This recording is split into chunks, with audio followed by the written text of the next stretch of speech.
to time, a section of rail needs repair, but that doesn't mean the whole line needs replacement. The same way being proud of your history doesn't mean you're stuck in the past. No, we're not stuck. We hear the whistle blowing and we're inspired. Inspired by the legacy of the people who transformed this terrain into a rail yard that supplied America with the ore needed to win world wars. We're inspired by our unshakable identity, hanging tight like David facing down Goliaths, and we're moved by stories of our community's kindness. No matter who needs help, neighbors pitch in and get the job done. Hushed and humbled are more at play than pontification, but don't for 1 second think that means Proctor is a simple small town. It was built as a company town, and it continues down the tracks of time. And this rail revival is our destination.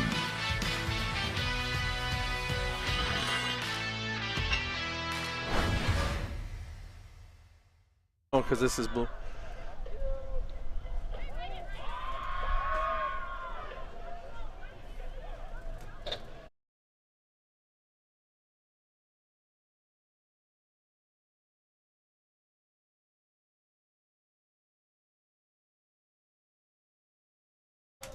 Good afternoon and welcome into Terry Eggerdahl Memorial Field for today's matchup featuring the Tigers from Rush City and our very own Proctor Rails. A little overcast here, sun trying to poke out here and there for what should be a good game. A little chilly outside, but these teams came to play. Ted Keefit along with the staff. I do apologize, just ran all clear across the field. First, want to thank our sponsors, the Reed Foundation, the Rails Endowment for Academic and Art and Athletic Development, Irving Community Club Bowling for Kids, Tamarack Building Supplies up on Highway 53 in Hermantown, Heritage Window and Door, Superior, Wisconsin, Wittes Trailer Sales in Esco, Stream Dudes. For all your streaming needs, streamdudes.com. Great Lakes Office Solutions.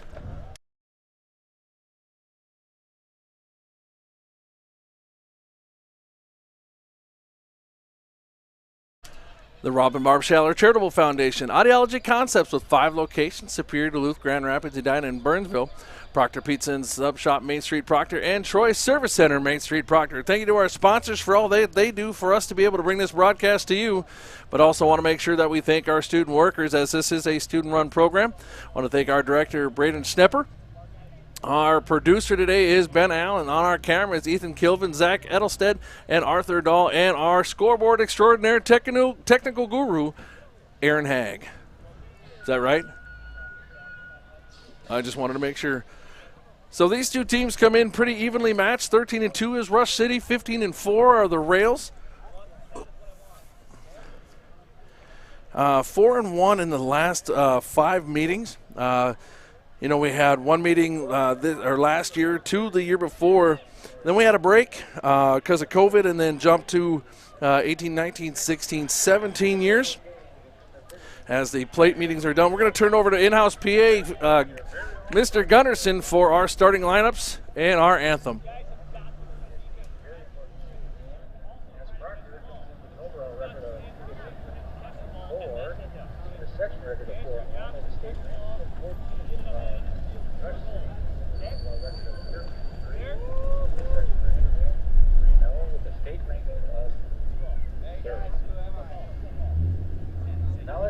Starters for today's game. First, the starters for the visiting Tigers.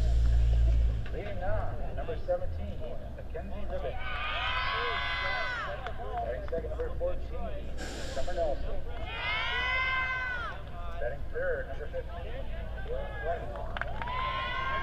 Batting fourth, Bella Batting fifth, Bill. Batting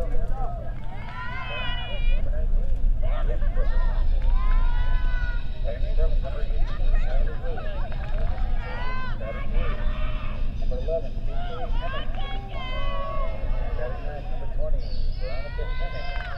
Batting player today for the Tigers is number 6, Jamie Young. Now let's meet the starters for your Proctor Rail. At first base, number 4, Sope Parendo. At second, number 18, Brooklyn Patterson. On the mound today, number 7, Maddie Wolf. Behind the plate, number 8, Annika Burke. Second base, number 23, Abby Hansen.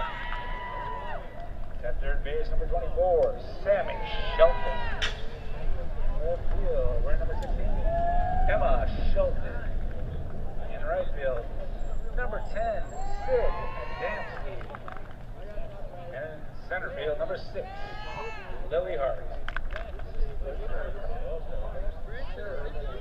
head coach is Bud Jones.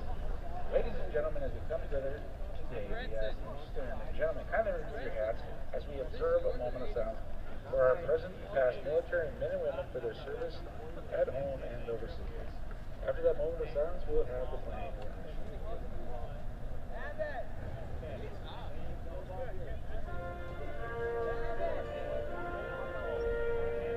Hey, $5.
Where's 2 o'clock? There we go. Now I can hear myself. So welcome back in. There are your starters for today's matchup. Let's go run through those again. We're going to have Ribich at second, and leading off, Nelson, the designated player. Starting at shortstop, Kendall Pillar, and Folkema, the catcher. That's Bella. Right field, you will have Annabelle Hansen. And then you'll have Grace Folkema at pitching. Grace comes in with a record of 6-0 on this season, 3 shutouts, 29 innings pitched, with 59 strikeouts. Then we're going to have Caitlin Hemming in center field, Veronica Hemming at third, and your flex player is Shay McDonald in right field. For the Rails, you're going to have leading off Parendo at first. The shortstop Patterson, Walsh on the bump. As we know, Walsh comes in with a record of 12-1 with 157 strikeouts. Burke is behind the dish for Walsh today. Hansen at second. Shelton, that's Sammy Shelton at third base. In left field will be Emma Shelton. In right field will be Sydney Adamansky and Lillian Hart in center field. That is the order and your defensive setup for both the Rails and the Tigers here for today's matchup. Again, I was talking about how these two teams came in, evenly matched record-wise, and here we go right off the bat with Ribich at the plate. So Walsh will fire, and that one's back up over the backstop for a first pitch strike. I do apologize about the wind that you're hearing. We got an outdoor mic trying to pick up a little bit of what's going on outside so that you'll be able to hear what PA announcer Gunderson is saying. And Walsh gets it back now and ready to go back to work. Fires that in there for a strike, 0-2. Want to welcome in the Proctor faithful, but as well welcome in all of the fans joining us from Rush City. We're glad that we could bring you this medium. Glad you could be with us today. Walsh fires down and inside for a ball, 1-2.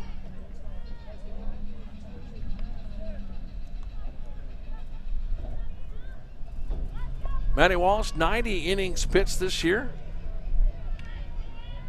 with an ERA of .31. That one's going to be high for a ball. 2-2 to close the count as Ribbich.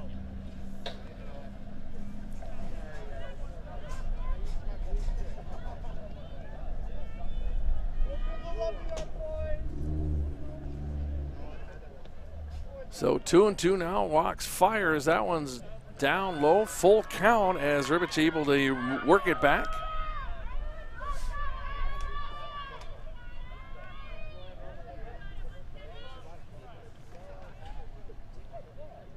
Rails coming off a loss to Superior on Wednesday, 11-0. A Superior team that's very good. Ribbich puts that one in the air. And down what it is the shortstop, Patterson, for the first out. So P6 to open it up, and Summer Nelson, the designated player, will come to the plate for the Tigers. Games again, Superior at Superior. That Superior team, a great team, undefeated going into today's game. And then I believe they have one more on Monday to try to go, I believe, 24-0. I think they're 22-0 at this time. Walsh fires, and big cut there by Nelson for a strike.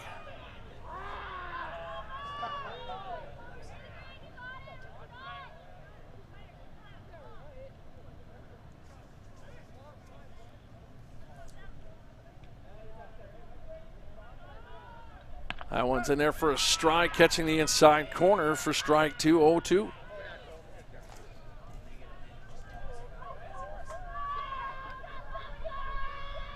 Tigers coming in again, 13-2 on the season. Open it up with rattled off 13 straight wins. And that one's put into play, and Walsh, nope, Burke going to call her off, and that's going to drop as Burke tried to called Maddie Walsh off, and on bag is going to be Nelson.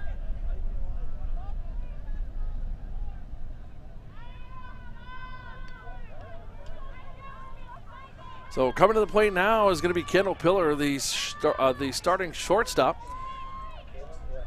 number 2. Again, I was saying the Tigers rattled off 13 straight and then dropped 2 in a row. Dropped one to Hinckley Finlinson on Monday, 4-3 loss there as they tried to battle back, and then a 10-0 loss to Moose Lake Willow River on Tuesday. Walsh fires, just misses for a ball. So 1-1 the count now to Pillar.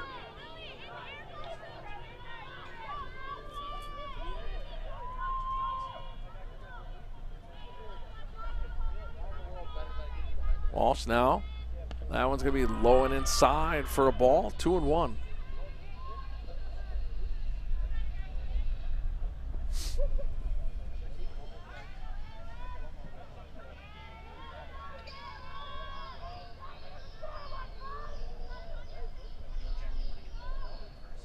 Walsh fires. That one's put into play now. It is fouled off the right side over near the golf course. So a long strike takes the count, 2-2.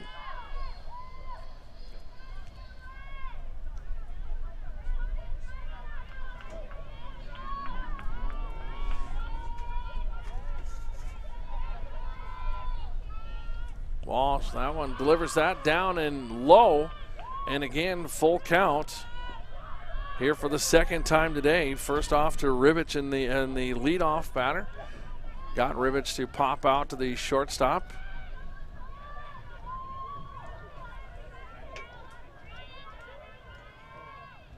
That one's shot down the right field line, but just too far foul, nowhere going, so just another strike.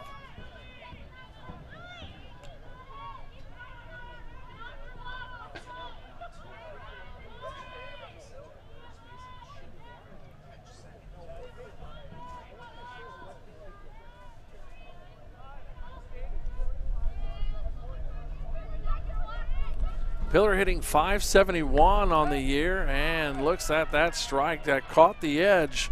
And Maddie Walsh gets her first K of the day. 2 outs now, runner on, and Folkema Bella, the catcher, will come to the plate.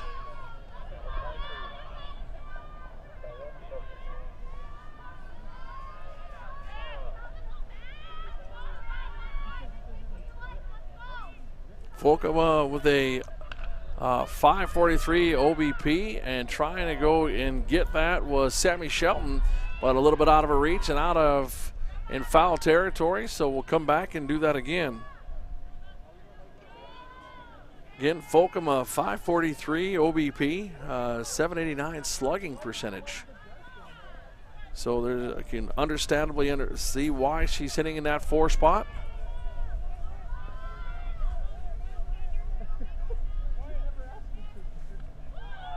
Big swing and a miss. There's a strike, 0-2.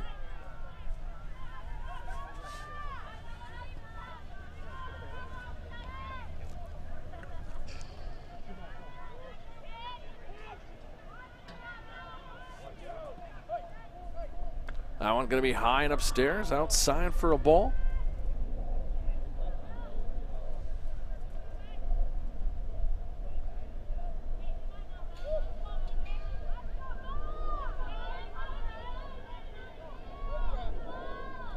Walsh only giving up 19 runs on this season. That one's going to be high upstairs, trying to get Folkema to chase, and 2-2.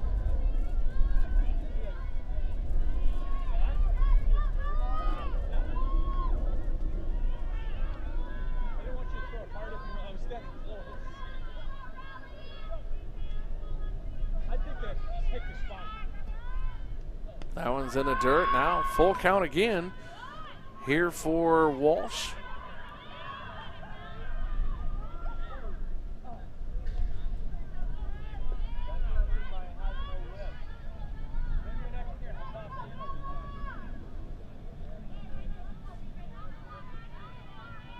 Walsh sets, rocks, fires, and gets her to chase for strike 3, and that'll sit the Tigers down at the end of 1.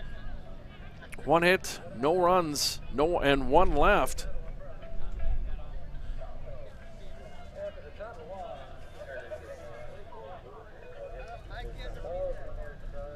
So no runs, 1 hit, no errors, 1 left on base for the Rush City Tigers. We're going to take a quick break, and we'll be back right after a message from a couple of our sponsors.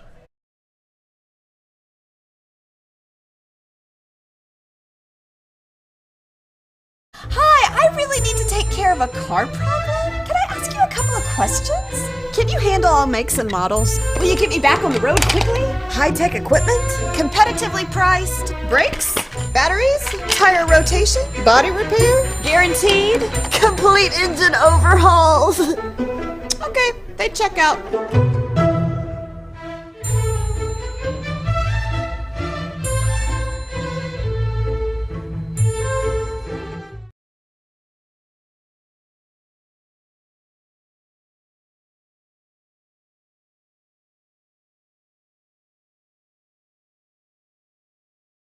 Protect your investments this winter with an enclosed trailer from Wittes Trailer Sales, located in Esco.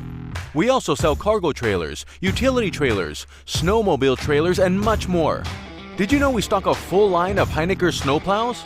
While you're here, shop the largest selection of Mahindra tractors in the area. Don't forget about our service center, ready to tackle jobs of any size. Wittes Trailer Sales in Esco, where customers become friends.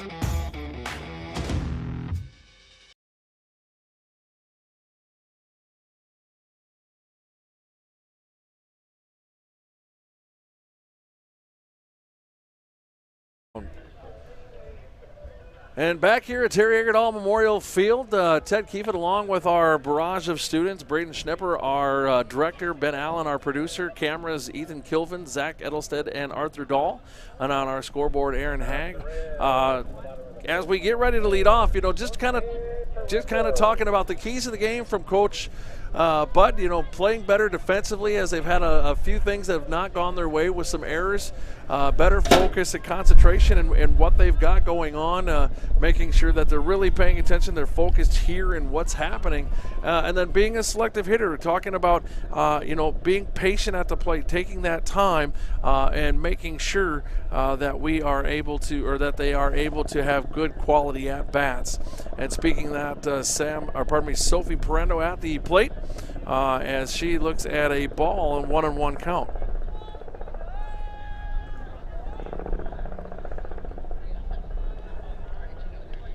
Big swing and a miss there as Parendo trying to feel out Folkema. Again, Folkema comes in with a record of 6-0 with 3 shutouts, 29 innings pitched, with an ERA of .97, and that ties up the count at 2-2. Hopefully you can hear me over the helicopter that's going overhead. Folkema swing, big swing, and first strikeout there for the pitcher from Rush City. Now coming to the plate is going to be the shortstop, number 18, Patterson. So Brooklyn Patterson coming to the plate for the Rails.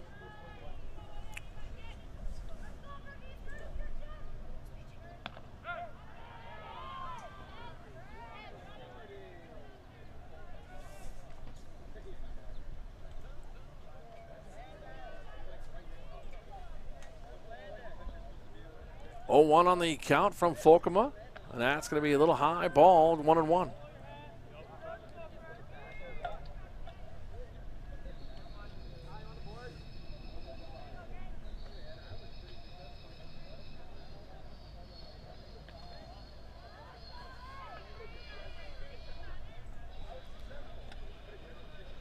Two-1 now to Patterson. Patterson comes in with a batting average of .500. So hitting .500 over 16 games, 56 at-bats, 21 runs, 28 hits. With 6 doubles, a triple, and a home run for Patterson. 2-2 the count now. Into Patterson. Gets a piece on that. That is going to be trouble, and that's going to bounce in right center. And that'll put Patterson on bag. And we'll bring up the pitcher, Maddie Walsh.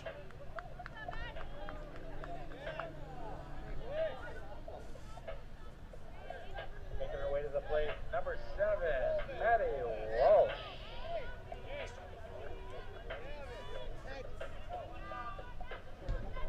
Maddie Walsh pitching in 15 games, but playing in 19, and that's in there for a ball. And Patterson's going to steal, and the throw just not there, and it's bobbled, so she'll get a bag.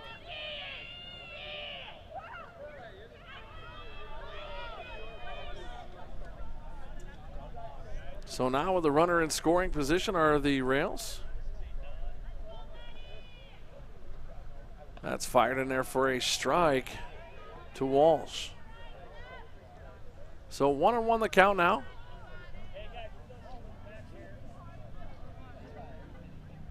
Forest Lake lacrosse in the house. That's the extra noise you're hearing, as there's a lacrosse game here right after, and there's a strike to Walsh, 1-2. Walsh will look to be a little bit aggressive here, trying to help herself out here on a 1-2 count as she chokes up and protects. And she puts that one on the ground. That's going to bobble and go foul. For a dribbler for a strike there. And we'll reset and do it again.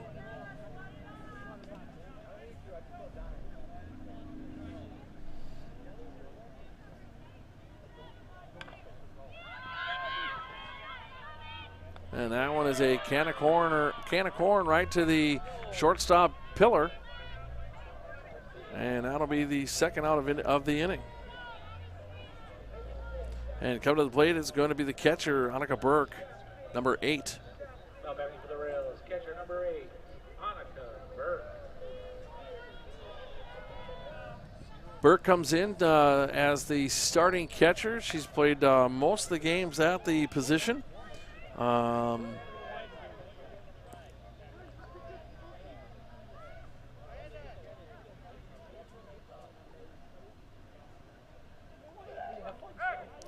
And takes a strike there, 1-1 the count. So she comes in and takes the spot of the everyday catcher that did it for many years in Bailey Peterson.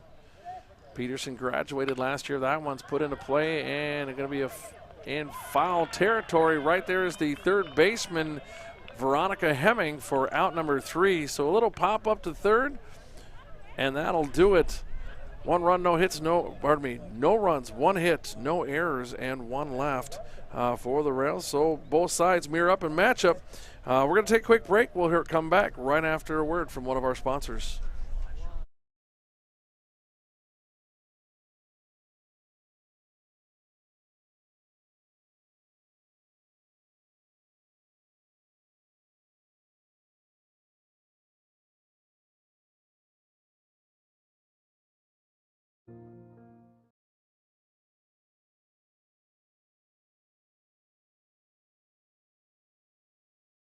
I'm Carrie Bailey, and I am the audiologist with Audiology Concepts at the Duluth and Superior locations. A lot of gentlemen come in and they say, well, my wife is the reason why I'm here. She's been nagging me for weeks and months and years to come get my hearing tested, and I'm just gonna go get my hearing tested just to see where it's at. I want to help people communicate, get over the barriers that we're able to get over, help them live a much better, more fulfilling life.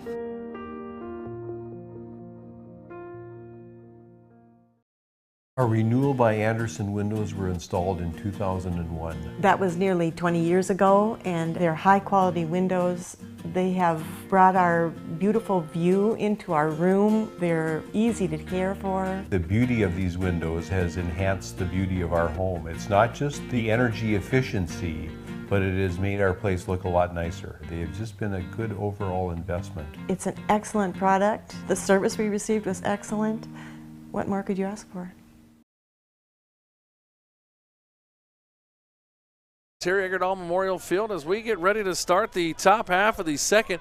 You know, keys to the game from Coach Tab was, you know, they really wanted to talk about that teamwork piece, that really having that cohesiveness, the communication, making sure that they're talking to one another out there. But more importantly, she wanted that having fun piece. You know, teams tend to play better when they have a good time, when they're enjoying what they're doing. And, you know, even in high school, sports are supposed to be, you know, exciting, fun, and a joy to be around. So, nice to see that Coach Tab is being that individual and making sure that these girls are having fun and keeping it loose and doing well and coming in with that 13-2 record.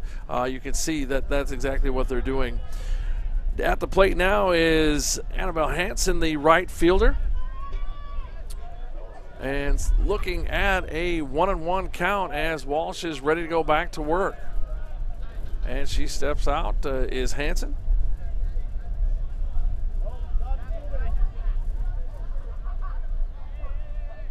Conversation being had from the umpire, it looked like.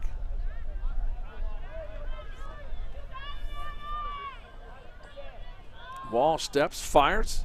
That one's on the ground, right back at her. Walsh will pick it up and over to first to Parendo for the first down on the 1-3 putout. Coming to the plate is going to be the pitcher, number 19, Grace Folkema.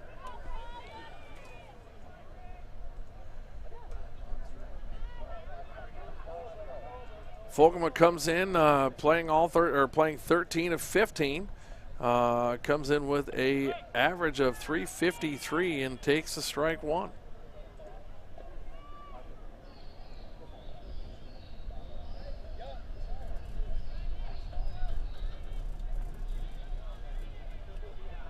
Walsh fires. Big swing there by Folkema, 0-2. You know, the Rails have been deep for many years, you know, as they're starting to rotate and as in funnel in and out with seniors and then underclassmen coming in, you know, Coach Bud Joyce is just able to continue to feed the program and get good quality things out of what is going on. And with that strike, that swinging strike, Folkema will go down on 3 pitches, and that'll bring up Caitlin Glenna, the first baseman. And that's going to just miss for a ball as Burke trying to frame that nicely. But big loss, seniors-wise last year, lost Bailey Peterson, the catcher at third base, in Presley Anila, and shortstop in Peyton Rodberg. All really big losses for the program. But, having Coach Joyce having players that are stepping in, and, you're seeing the likes of the Sheltons and others that are able to come in and fill those places, Hanson and Shelton and Patterson, and being able to come in. Specifically Sammy Shelton at that third spot where Anila played, Patterson at short, and Burke filling the spot of Bailey Peterson. Big cut there taken by Glenna. Now takes that 2-2.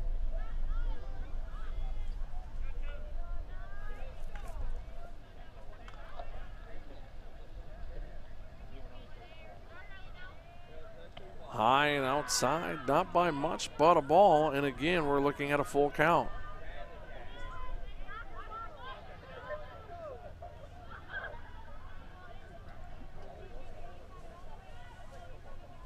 See if Walsh can fight out of this one. Only one of the four that she's had full have gotten away from her, and she does. And she gets Glenna to swing for out number 3. And one up, down, 1, 2, 3, no runs, no hits, no errors, and absolutely no one left at the end of 1.5. Your score is 0-0 here from Terry Egerdahl Memorial Field. Want to make sure that we thank our sponsors, the Reed Foundation, the Rails Endowment for Academic Art and Athletic Development, Irving Community Club Polling for Kids, Tamarack Building Supplies up on Highway 53 in Hermantown, Heritage Window Doors, Superior, Wisconsin, Wittes Trailer Sales in Esco, Stream Dudes for all your streaming needs, streamdudes.com, Great Lakes Office Solutions, the Robin Barb Schaller Charitable Foundation, Audiology Concepts with 5 locations, Superior, Duluth, Grand Rapids, Edina, and Burnsville, and Proctor Pizza and Sub Shop, Main Street Proctor, along with Troy Service Center, also Main Street Proctor. Thank you to our sponsors for everything that they do to allow us to bring this broadcast to you. But an even bigger thanks again to our students. Braden Schnepper is our director today, Ben Allen our producer, our cameras, Ethan Kilvin, Zach Edelstedt, Arthur Dahl, and our scoreboard operator and tech guru extraordinaire doing the higgy-jiggy next to me is Aaron Hagg. Thank you to our students, because again, without them, we can't do this. It's just me talking to a window in a press box.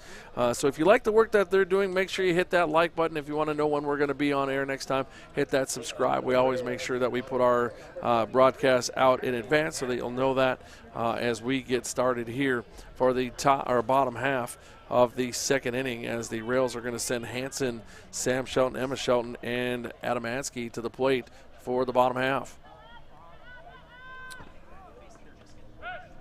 Strike being called there to Hanson. First pitch.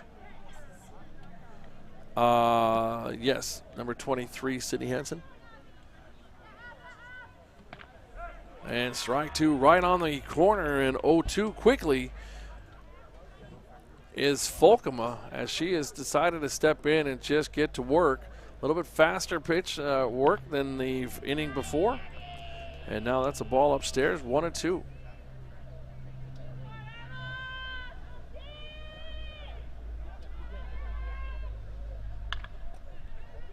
That's going to get past the third baseman in Hemming, and the Rails are going to have a base runner with Hanson on bag. Coming to the plate is going to be the third baseman, number 24, Sammy Shelton.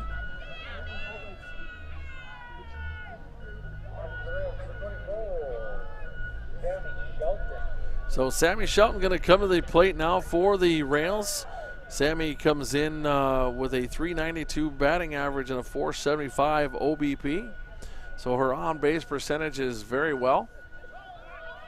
And stealing is going to be Hanson, and that ball again, not the greatest throw, and allows the runner to steal the bag.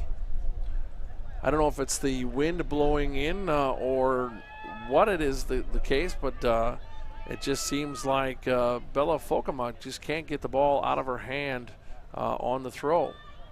That one's going to be high and away for a ball.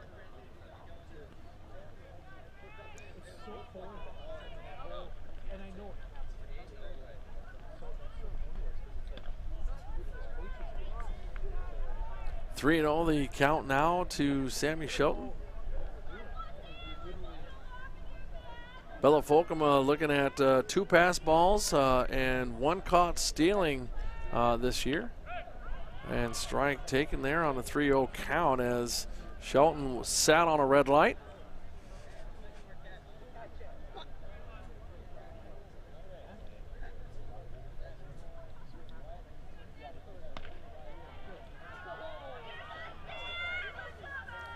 So fighting back is Folkema now with a full count to Sammy Shelton.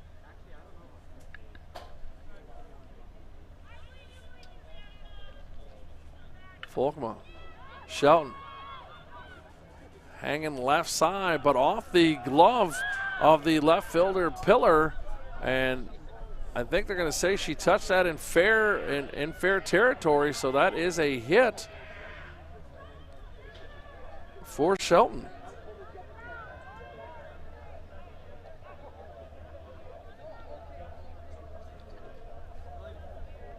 So that's going to move Hanson up to third, and Sammy Shelton will be at second. Coming up to the plate, the left fielder, number 16, Emma Shelton.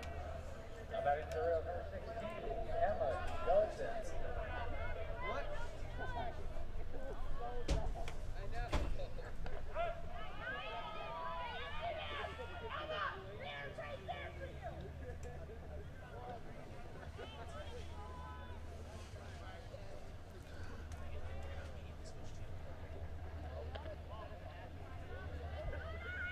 So 1-1 the count here to Emma Shelton. No outs, a runner on second and third, so ducks on the pond for the Rails. And a big swing as Emma wanted to get every piece of that. 1-2 the count.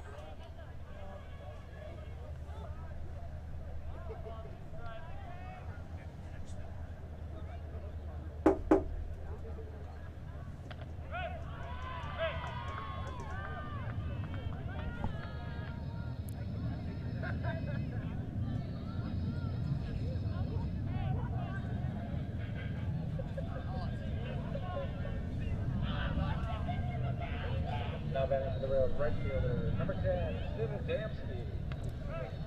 So Adamski now coming to the plate, the right fielder, number 10.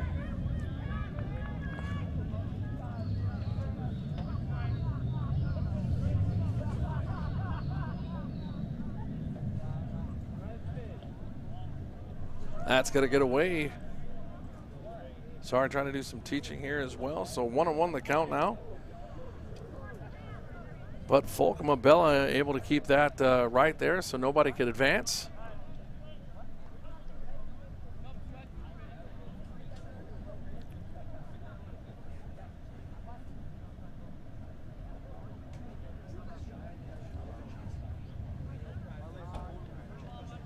Grace is done now, ready to go back to work. And she fires, showing bunt, and batter is out as she ran into the ball. And both will hold as that is a out for Adamansky.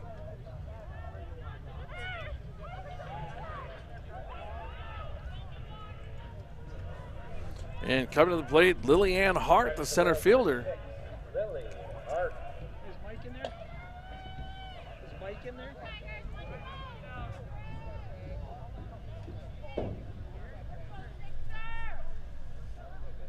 Folkema, that pitch is down and low for a ball.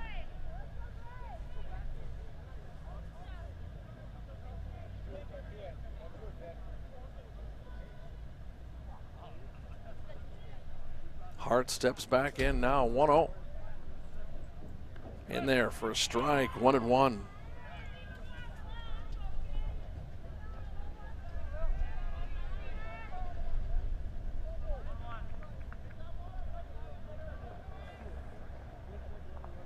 So Folkema rocks, fires that in there for a strike. Swinging is Hart. So 1-2 the count. Runners on second and third. 2 outs. And Hart going to try to see if she can make something happen here with a 1-2 count.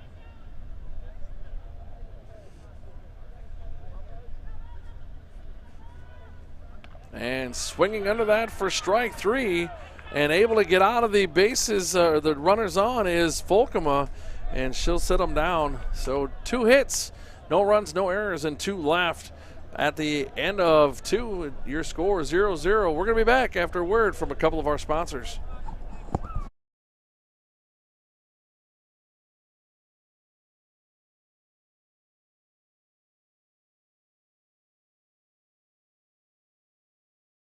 Hi, I really need to take care of a car problem. Can I ask you a couple of questions? Can you handle all makes and models? Will you get me back on the road quickly? High-tech equipment? Competitively priced? Brakes? Batteries? Tire rotation? Body repair? Guaranteed? Complete engine overhauls? Okay, they check out.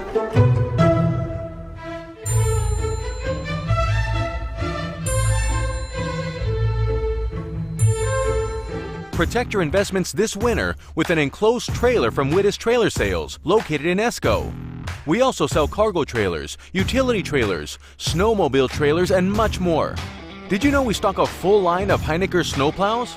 While you're here, shop the largest selection of Mahindra tractors in the area. Don't forget about our service center, ready to tackle jobs of any size. Wittes Trailer Sales in Esco, where customers become friends.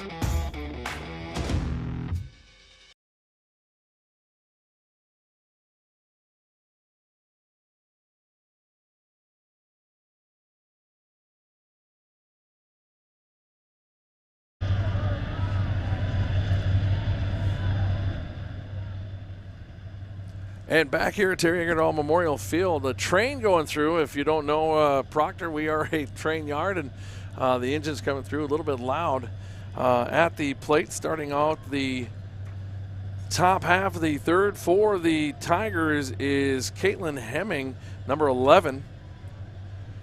And she's looking at an 0-2 count from Walsh. These two teams in 7A in the area, in section-wise, sit 1 and 2. Let's see here. Lost my note. Overall, 15 and 4, sitting second in the section, 14 in Class 7 2A, and for the Rails. And there's a strikeout for Walsh as Hemming will sit down. And coming to the plate is going to be number 20, the third baseman, Veronica Hemming. And for the Tigers,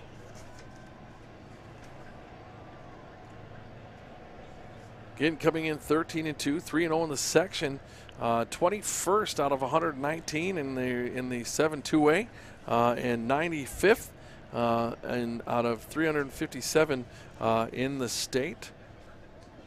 So in that top third and doing very well, and Walsh off to a good start here with first 2 batters seeing strikes.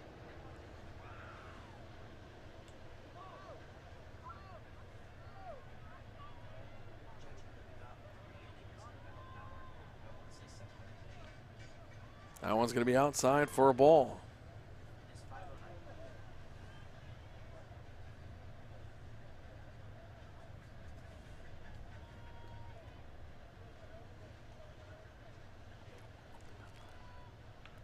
That one's put into play, coming into the gap, going to drop, and on bag is going to be Hemming as with an out, the Tigers have a base runner, and coming to the plate, back to the top of the order, number 17, Ribbich, the second baseman. Ribbich popped out to the shortstop in her first at-bat, had a great full count battle against Walsh in the first. That one's followed up and back. Hey, can you turn that on the announcer volume back to, nope, the announcer volume back to midnight? Too much. Bring it down a little bit. There you go, perfect. So that one's fouled back and away for a strike, 0-1.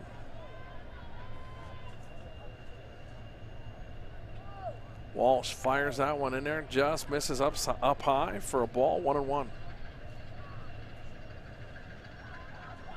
If you're in the area, you want to watch a lacrosse game right after this, there's going to be a boys lacrosse, the Stealth versus Forest Lake. That'll be up right after this game. And a big swing and a miss there by Ribbich makes it 1-2.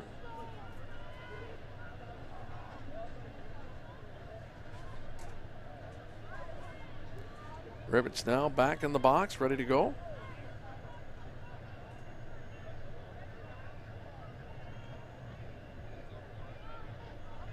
That one's fouled off the right field line, up over the dugout and over to the fence for a long foul ball, and we'll come back and do it again.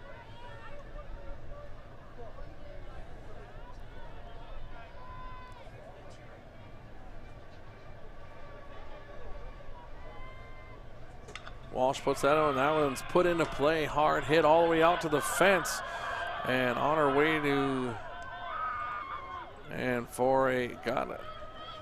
So Ribbich, the leadoff hitter from the top half, will get a stand-up double.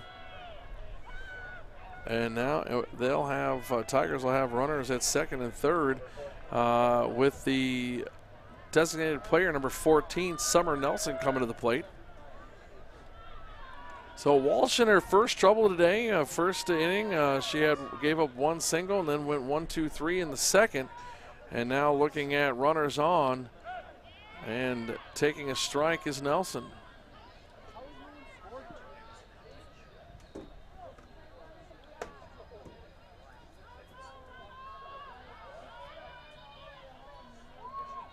Walsh fires. That one's going to just miss for a ball, 1-1.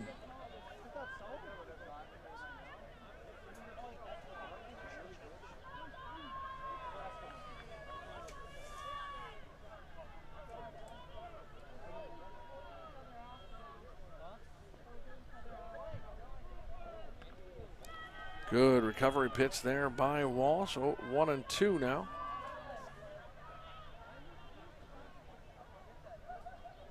Nelson comes in, 35 at-bats with 13 hits, 371 average for the games that she's played. That one's going to be hit, and that could be, oh, well, that's good for the Rails. Foul ball. I thought it was going to be trouble. I thought it was going to be hit right in between the first baseman and the right fielder, but instead it's just a strike, and we'll go back.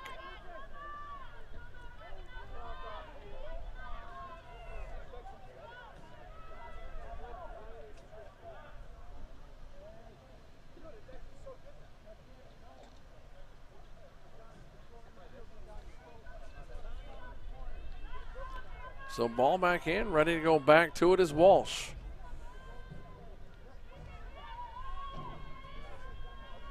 Fires. That one just misses, 2-2.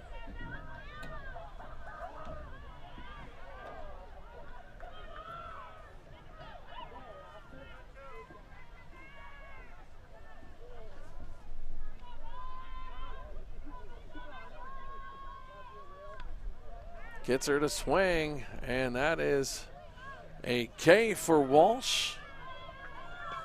And now 2 outs, and number 2, Kendall Pillar, will come to the plate. Starting at the shortstop spot, could be your relief pitcher later, as talking with Coach Tapp. Again, want a huge thank you to A.D. Lee and Coach Tapp for all your help for getting stats and everything for us to bring you better information about your team. We really do appreciate it. And Pillar takes strike 1.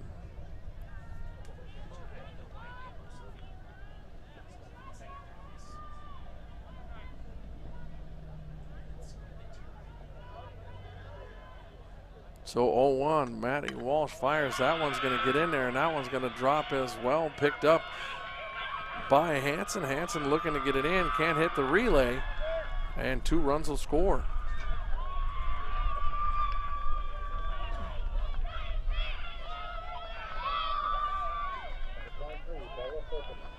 So Hemming and Ribbich come around to score on Pillar's hit out to the fence. Her single gets her 2 RBI.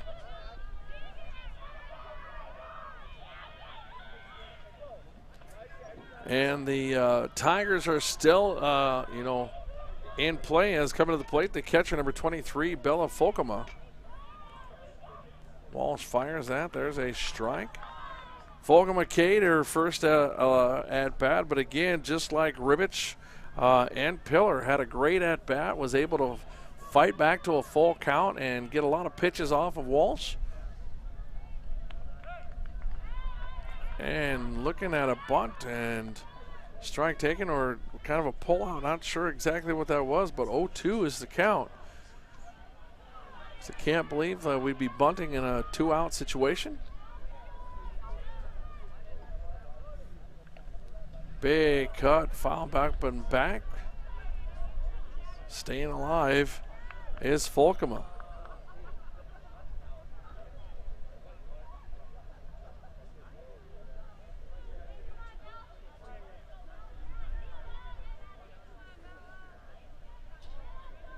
Walsh fires.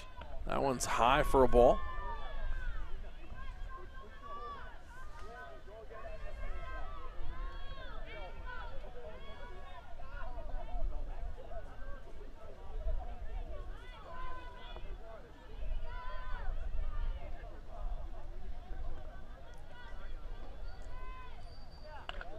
That one, high fly ball. Burke goes to get it, but off the glove as she takes and gets dirty and not able to haul it in, and we'll reset and do it again. So good hustle there by Burke to try to go out and get that one to get out of this inning.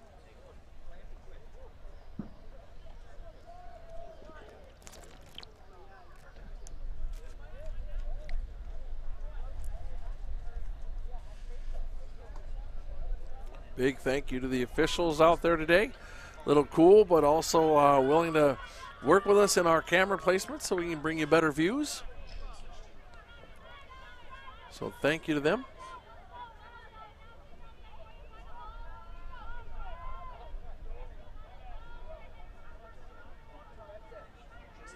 Walsh rocks, fires. That one's low for a ball. 2-2.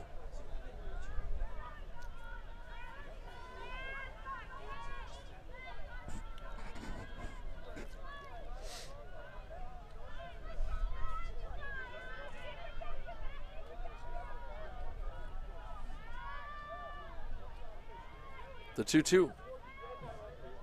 In there for a strike three, and Walsh will sit her down with a looking strike, but not before the damage is done, as the single from Pillar scores both Ribbich and Hemming, and the Tigers go up 2-0 after 2.5.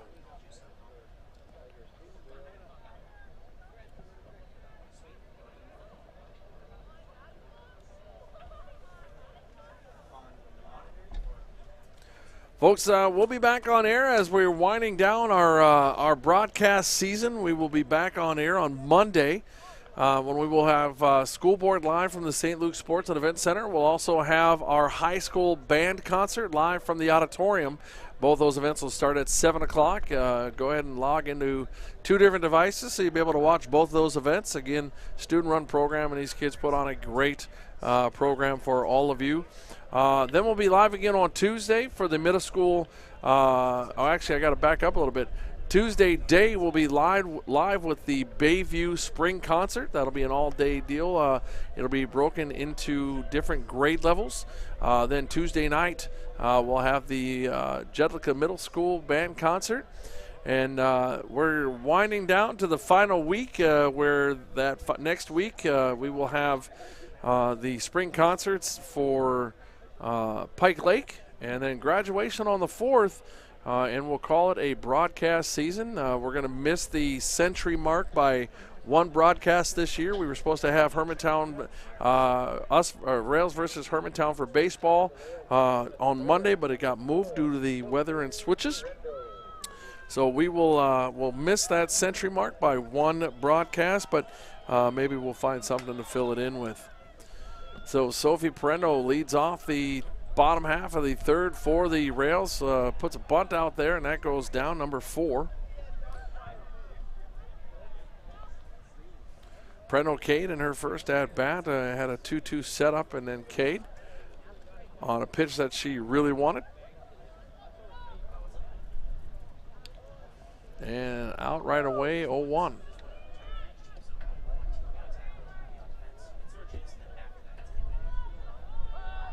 And there it is again. Nice bunt, lays it down, and she's going to beat it out. That was a beautiful bunt by Parendo. Leaves it right at the plate, and Folkema not able to get a hold of it and get it out of her glove.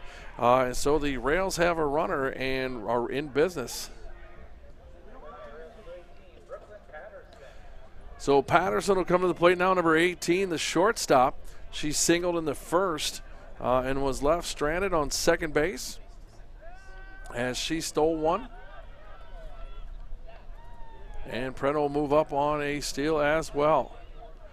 So the Rails being aggressive on the base pass. That's their third stolen base of the game. That one's going to be high and away for a ball. 1-1.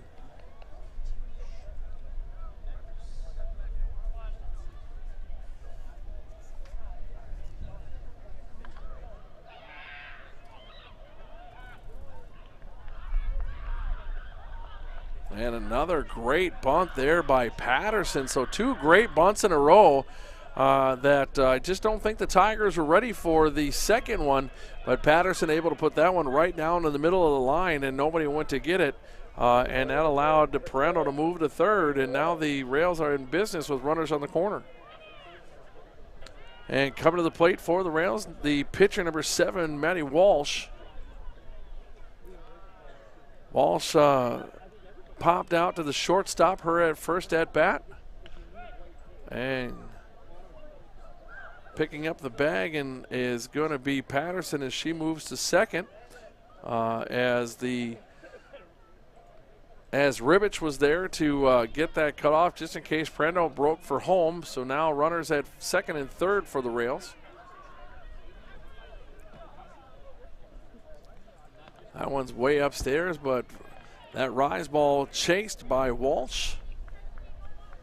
Looks at 0-2.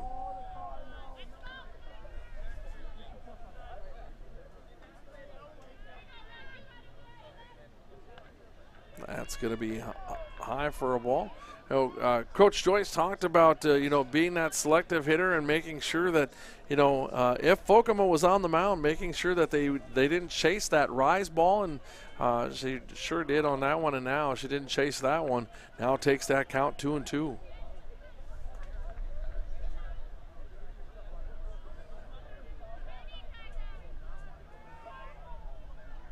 So the 2-2 here from Folkema. And fires 3-2.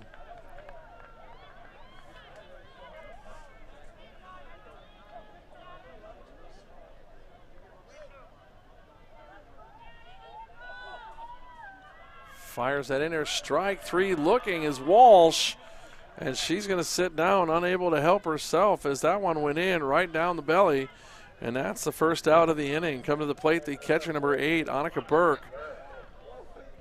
I talk about a little bit about the Tigers. Coach Tab talking about having fun. You can hear the chatter out there and the fact that they got in front, but I also want to give a huge compliment to the fans that are listening from Rush City. Was able to have an opportunity to talk to Coach Tab, and the players were down there warming up earlier, and they were loose, they were fun, they were joking around. Even with me, an outsider, they were joking and laughing, and a great group of young ladies there that the Rush City Tigers have. So congratulations to you for just the culture on your team. So 2-0 to right away to Burke, and she's going to sit on that 3-0.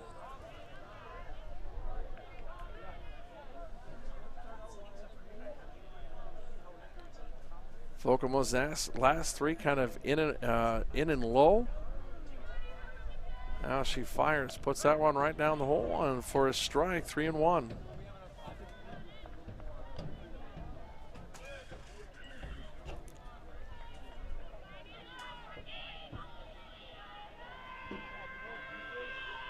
Fires and holding was Burke, and she's going to take a walk. And now bases will be loaded for Hanson, the second baseman, number 23, that's coming to the plate.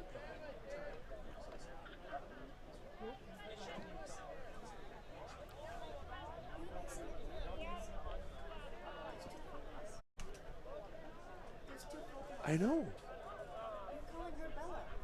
I didn't say Bella at all. No, I didn't. It's okay. Relax. The pitch count, you're okay. It's okay. I promise. You're good.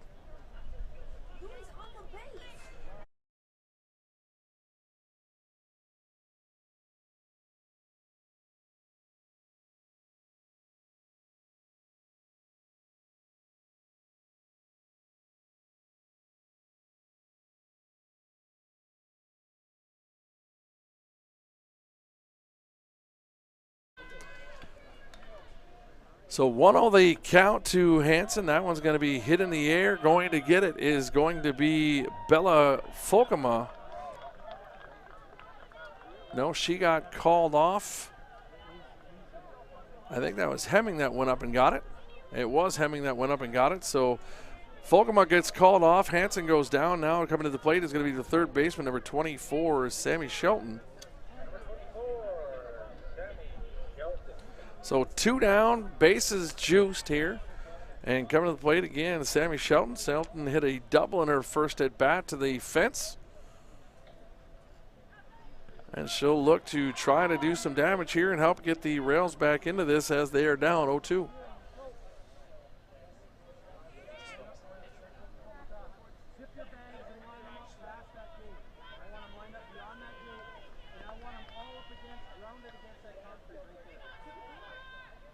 Fires big swing there by Shelton, 0-2.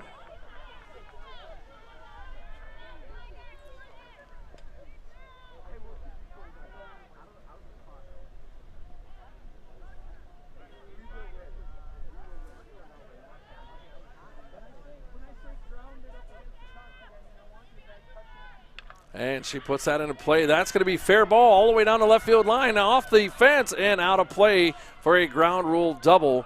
But they're going to send Burke back to, or the pitch runner for Burke back to the bag as she was rounding when it went out of play. So she'll be at third. But Sammy Shelton with a 2 RBI double to tie the game up here, and now runners on second and third as Emma Shelton, number 16, the left fielder, will come to the plate. Emma Cade to her first at bat in the second inning. Folkema fires. We talked about at the beginning of this game that this was going to be one of those games between two very strong teams and fun to watch, and so far the Bill has delivered. That's a foul ball up off the cage for 0-2.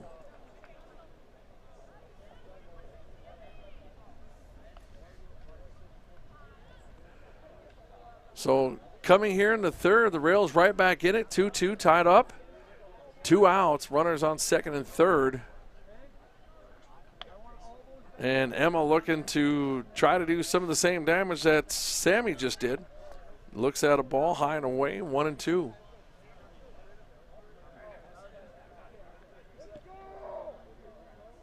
Folkema fires, and swinging under that one is Emma Shelton, so she'll K swinging on that.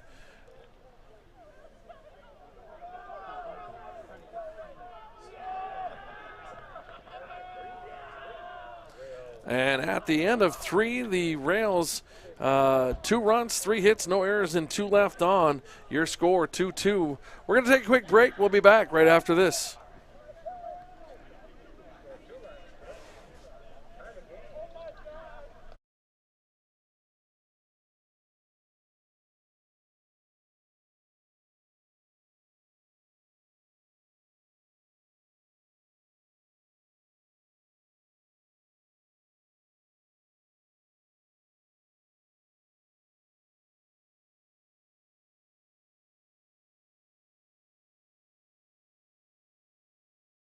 Potentials, lots of different options with the different loans that are out there. You know, what we'll do is we'll talk to you about your scenario, your situation. We'll figure out what actually works best for you.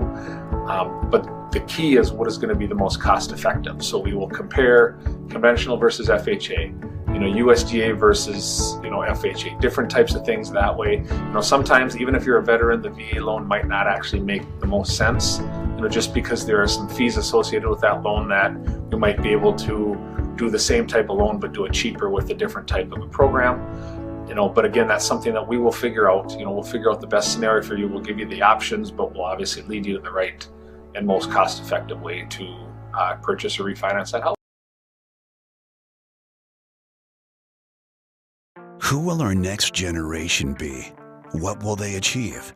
At Proctor Public Schools, we create an environment to educate, engage, and inspire our students to seek adventure, gain knowledge, and make a difference. Proctor Public Schools. We see greatness in our students and great things for their future. We educate, engage, and inspire. And back here at Terry Egerdahl Memorial Field, your score 2-2, top of the 4th inning.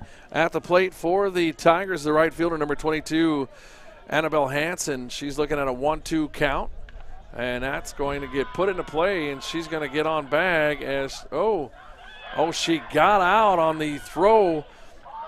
Adamansky with the throw to first as it was just shallow enough when able to get her as she came up firing for the out.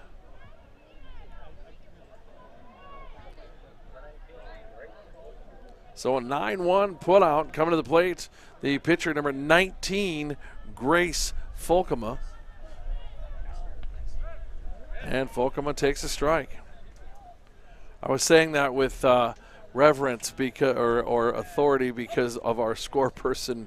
She got a little mad at herself, but we got it fixed. It's all good. That's down and away for a ball, 1-1. Aaron, it's a student-run program. It's okay. Mistakes happen. She's tired, she says. Walsh rocks, fires, delivers that one for a strike, 1-2.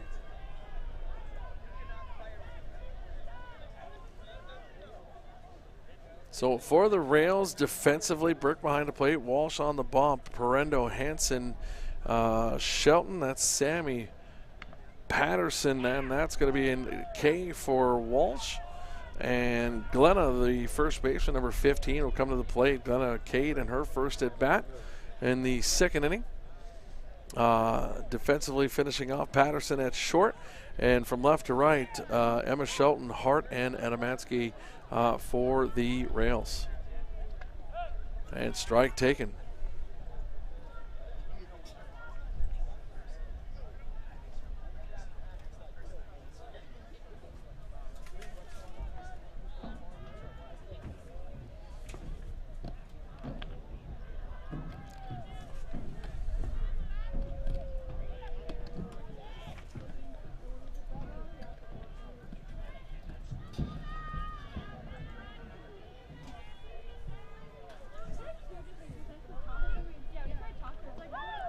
That one's fouled back and away.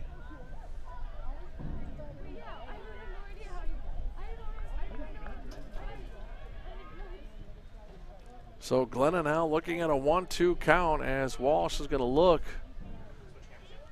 to put her away here.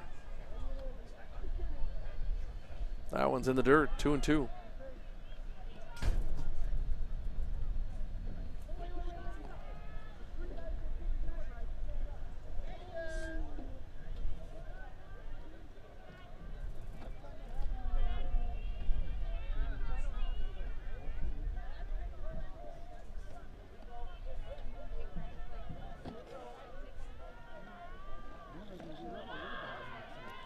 Low and inside for a ball.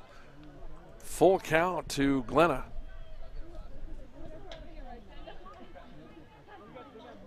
And it's a Adamski. I apologize. I've been saying it wrong, even though I know how to say it right in my head for the Rails.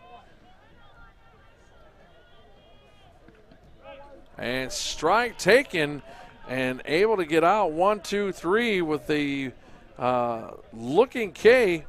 Are the Rails, Walsh and the Rails, 1-2-3 on that. And at the end of 4.5, it is 2-2. And coming up for the Rails is going to be Adamski, Hart, and Parendo. So we'll see how that goes. But real quick, we're going to take a break. We'll be back right after this.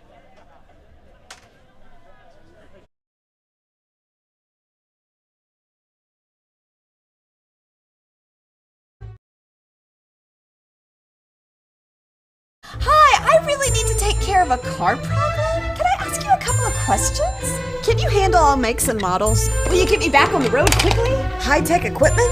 Competitively priced? Brakes? Batteries? Tire rotation? Body repair? Guaranteed? Complete engine overhauls? Okay, they check out.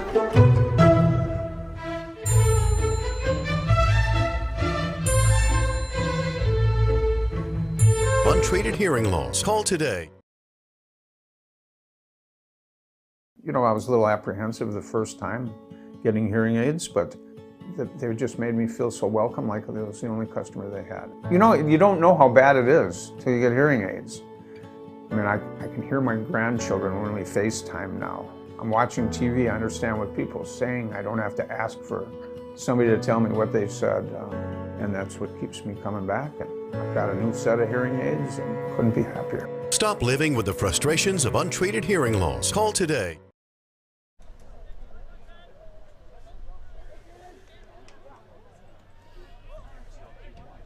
So back here at Terry Egerdahl Memorial Field, both teams do damage to each other as they both put 2 runs on the board in the 3rd inning. And here we go in the bottom half of the 4th.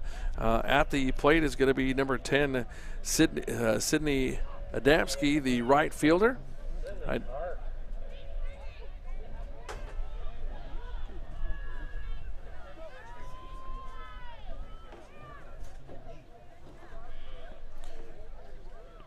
Not sure what happened there, but Adamski on the bag. And now at the plate is Lillian Hart, the center fielder who has a ball. Number 6.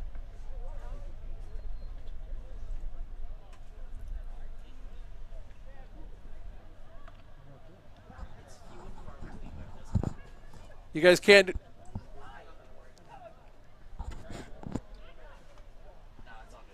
So 1-1 the count now to Hart.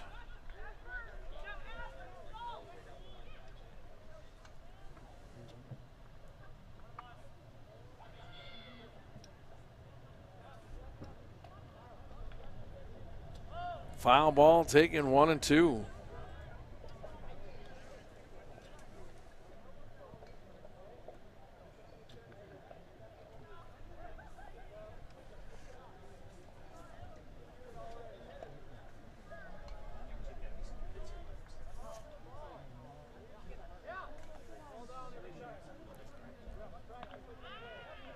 Big swing and a miss for a K for Folkema. And that'll set Hart down. And now back to the top of the order with Pereno. Pereno is 1 for 2 with a K and a single with a stolen base today. One of the seniors on this team. Big first cut. Right there under it is Hemming. That's Veronica for the out. So the can of corn out for Pereno. And to the plate is going to be the shortstop, number 18, Patterson.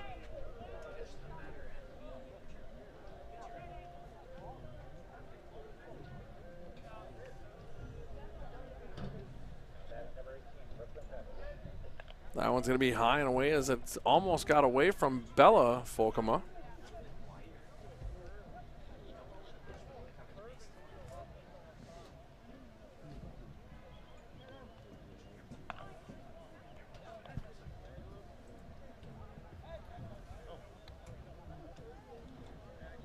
So 2-0 now.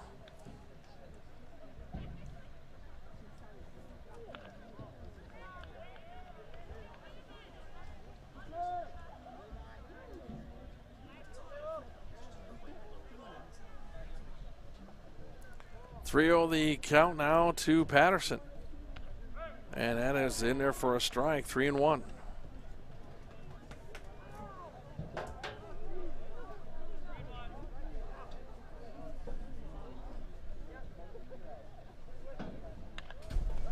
That one is a popped up, and going and get it is going to be Bella Fogelman, and she goes and gets it for the out. So the P2 to end the inning. No runs, no hits, no errors, one left, and that'll do it for 4. And we'll go to the top of the 5th, 2-2, all knotted up. We'll be back after a word from these messages.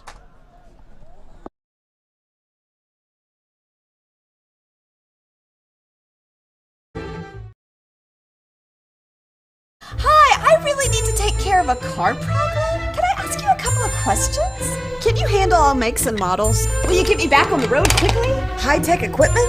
Competitively priced? Brakes? Batteries? Tire rotation? Body repair? Guaranteed? Complete engine overhauls? Okay, they check out.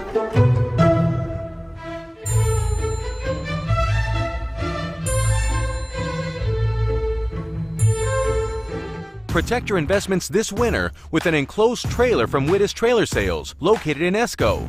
We also sell cargo trailers, utility trailers, snowmobile trailers, and much more. Did you know we stock a full line of Heineken snowplows?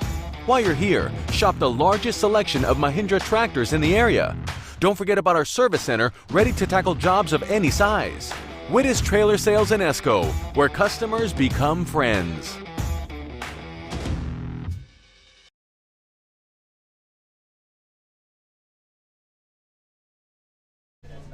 So back here at Terry Egerdahl Memorial Field again, and want to make sure we thank our students, our director Braden Snepper, our producer Ben Allen, our camera Ethan Kilvin, Zach Edelstead, and Arthur Dahl, and our scoreboard operator today, Aaron Hag. Thank you to those students for being here. We appreciate you.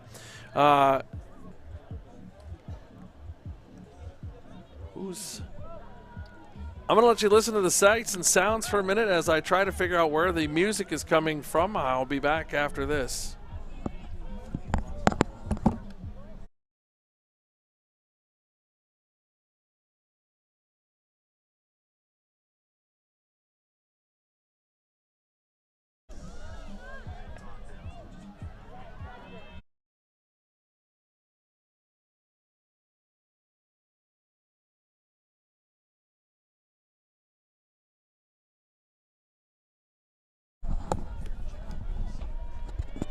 All right, so we are back here. That ball put into play.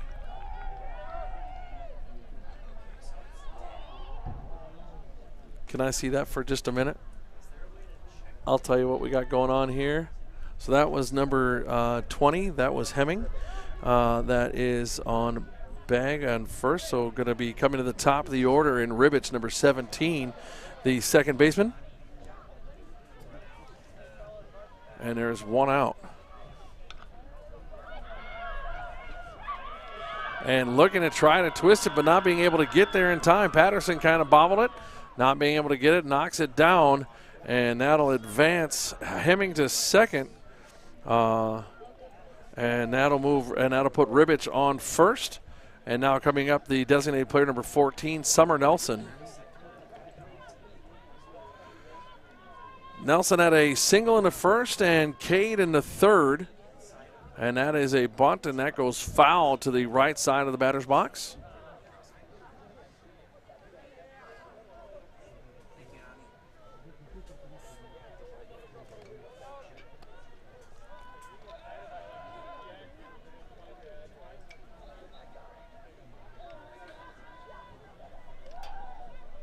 Walsh fires, bunt put down, nice bunt right on the turf, and that's going to get off the top of the glove on the throw from Burke, and that's going to allow one to score. Coming around to score is going to be Hemming as she comes around from second on the high throw from Burke that allowed Ribbich to reach on first.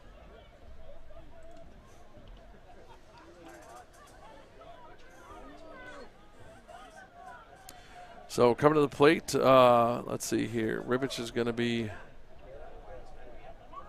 over there. Nelson, the shortstop, number 2, Kendall Pillar, should be coming to the plate for the Tigers. Just going to double check that.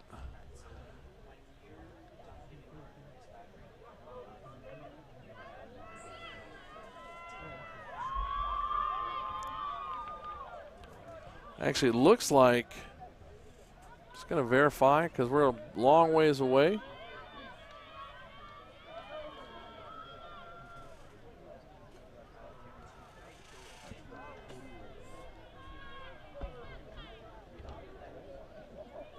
I can't tell who that is at the plate. It looks like number 16, which is the flex player. Good bunt. And bags are going to be loaded. That is number 16, the flex player. That in Shea McDonald, who laid that bunt down.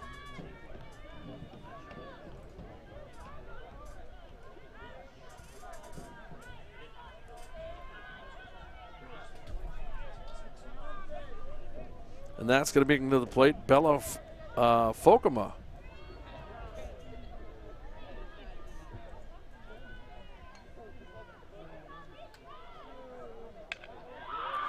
Big, long hit, and that's going to go up over the glove all the way to the fence. And as they're trucking around, that is going to be a stand-up double for Folkema. And that'll move McDonald over to third, and that'll score 2.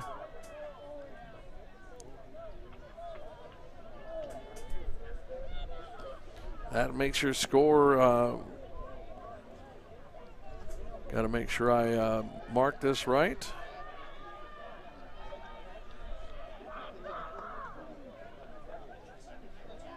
All right. Hanson at the plate now, number 22, the right fielder.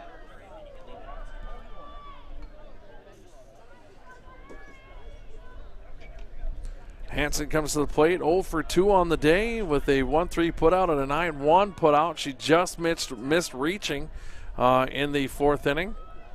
Walsh fires that one in there for a strike, and the count is 0-2.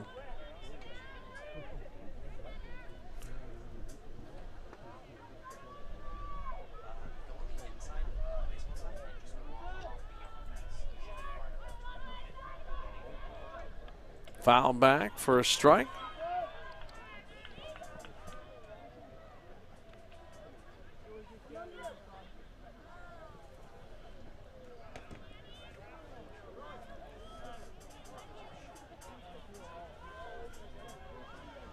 Hanson now digs in, and Walsh is ready. And swings on over the top of that one for a K. And that'll make it 2 down, and coming to the plate should be Grace Folkema, number 19.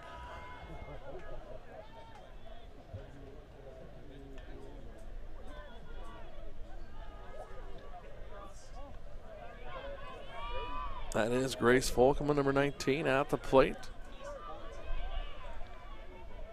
Folkema 0 for 2 today with 2 strikeouts, holds on that one for a ball.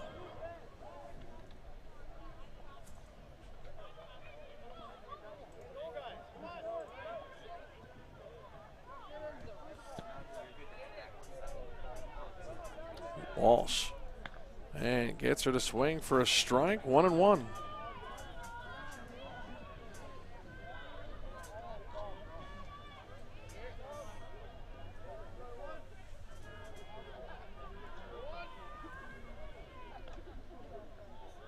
Two and 1 now. The count to Folkema. As the pitcher, number 19, will try to help herself out here as she's got a couple runners on, second and third.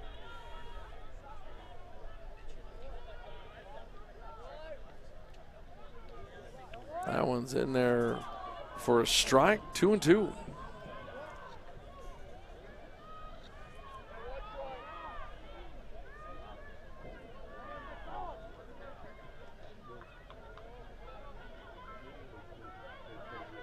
Pitcher versus pitcher, here it is. And big swing and a miss to get out of the inning is Walsh. And Folkema swings over the top of that one for the third out. But not before the Tigers put 3 on the board.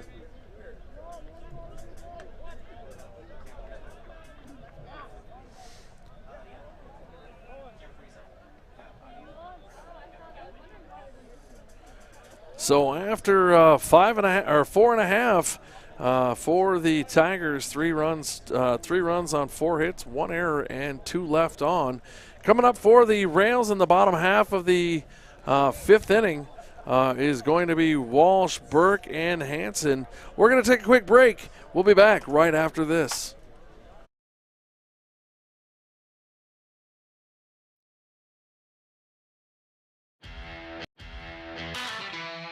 Hi, I really need to take care of a car problem. Can I ask you a couple of questions? Can you handle all makes and models? Will you get me back on the road quickly? High-tech equipment? Competitively priced? Brakes? Batteries? Tire rotation? Body repair? Guaranteed? Complete engine overhauls? Okay, they check out.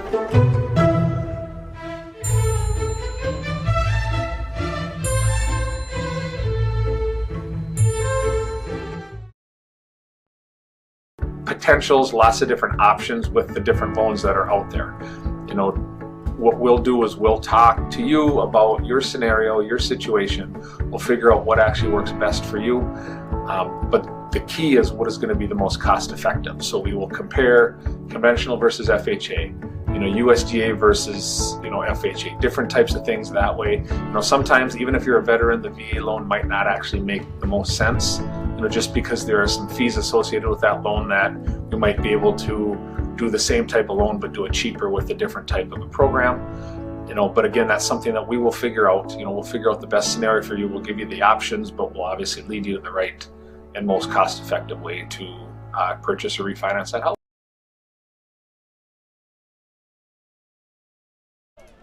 And back here at Terry Egerdahl Memorial Field, Matty Walsh will lead off the bottom half of the fifth inning for the Rails, and lead does with a strike. If you're just joining us, the Rails are down 5-2 as the Tigers jumped on all kinds of opportunity in the top half of the fifth and put 3 on the board after the Rails had come back in the bottom half of the third and tied it up 2 apiece. So 1-1 now the count. On the bump for the Tigers is still Grace Folkema. Another foul ball there for 1-2 now.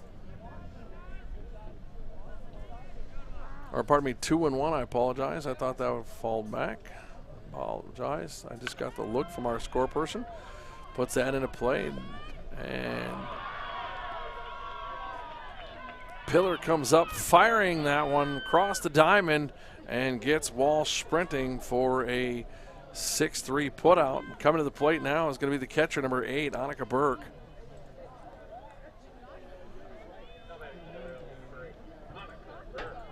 Burke 0 for 2 today with a base on balls. Got stranded at third at the third inning.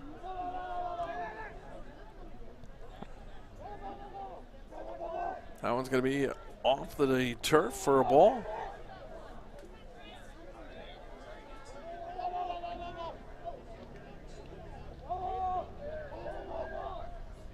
That one's hit high in the air, and calling everybody off was the center fielder, Caitlin Hemming, as everybody backed out, and she went and got that one for the pop fly.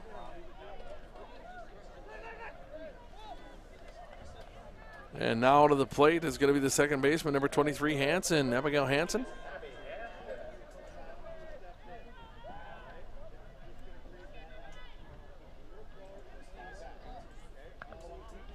That's high for a ball.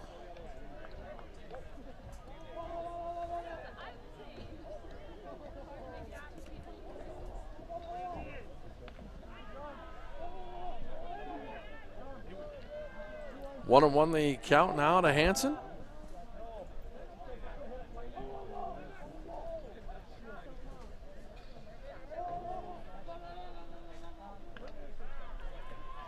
And now 1-2.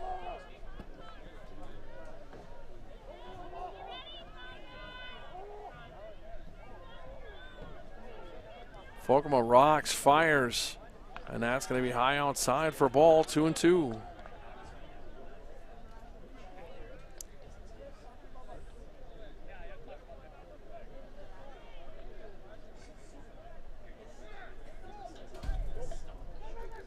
Two and two. That one's going to be inside. It just missed for a ball. So 3-2 the count to Hanson.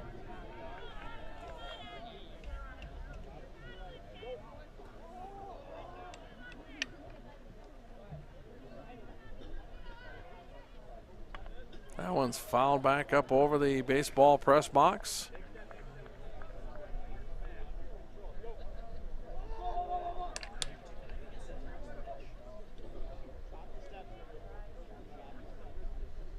All this smacking you hear is the lacrosse teams warming up, getting ready for the game after this.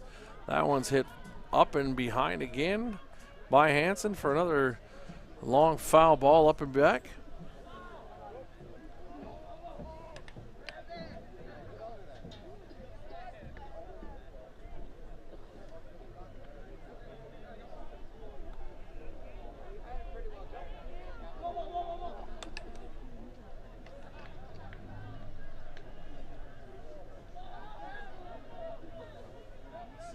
The rock, the fire by Folkman, that's up over the head of Hansen. And that should be a walk, and it is, as it was a full count. So base on balls, 2-out walk by Hansen is going to bring Sammy Shelton, number 24, the third baseman, to the plate. Shelton 2 for 2 today, 2 doubles. Hoping to maybe see magic strike here again.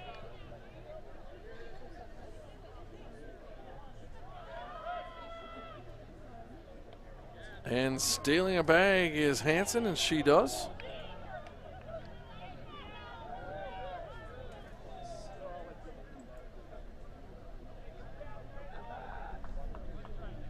Five stolen bases for the Rails here today, as they've been aggressive on the base paths. When they've been there, there's a shot, and that's going to go just foul down the left field line, and it'll be an 0-2 count.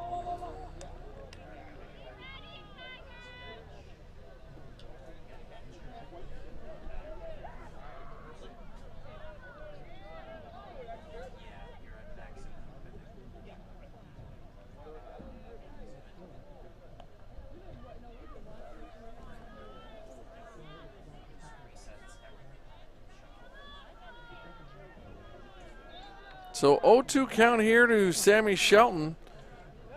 Got a runner at second in Hansen. That one's going to be high for a ball.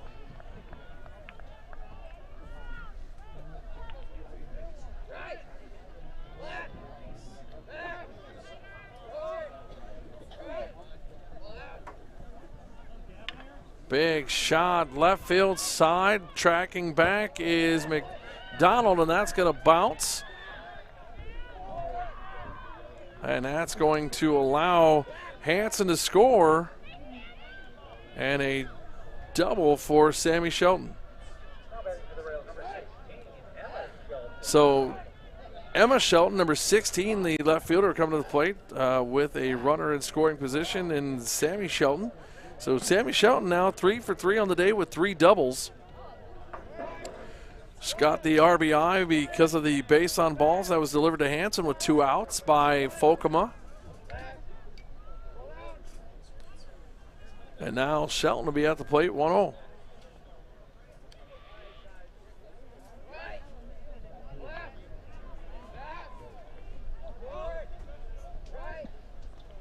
One and one the count now to Emma Shelton.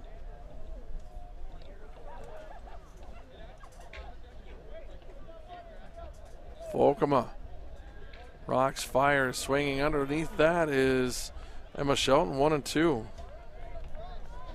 Again, lacrosse getting ready to play here tonight. They're going to have the the Proctor. I don't know if it's Proctor Hermantown or Hermantown Proctor Stealth, but the Stealth will be taking on Forest Lake. That one's going to be inside for a ball, 2 and 2. So if you're local, you want to come watch a lacrosse game, they'll be here right after we get done. They got to move some fences, but then they'll have that game here at Terry Egerdahl Memorial Field. That's going to be high and away for a ball. So full count to Emma Shelton.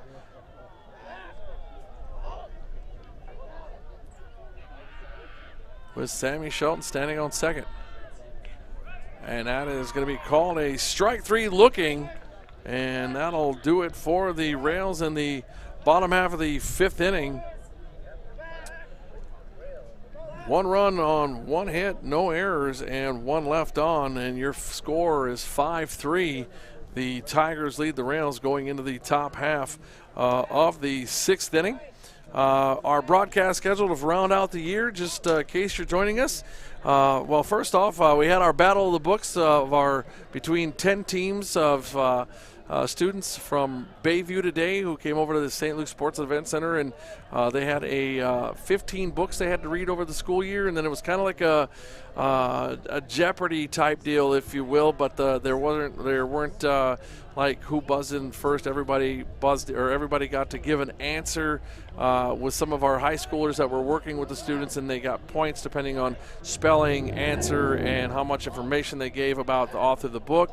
And then there was a act out piece at the beginning, and that's live on Rails TV. You want to go check that out. The kids did a great job. We're here tonight. This is our last athletic broadcast of the school year. Monday we'll have high school band and as well as school board at 7 o'clock both times. Tuesday we'll be at Bayview during the day for the Bayview Spring Concerts. And then that evening we'll have the Jetica Middle School Band Concert. The following week, the June 2nd, we will have the Pike Lake Spring Concert. And then we will have our graduation on the 4th. So leading off for the Tigers, the first baseman, number 15, Glenna.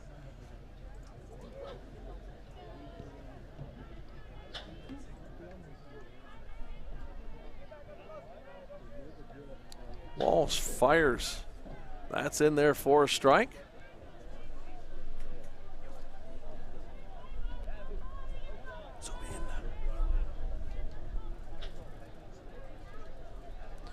One and one the count. Big swing and a miss. 1-2.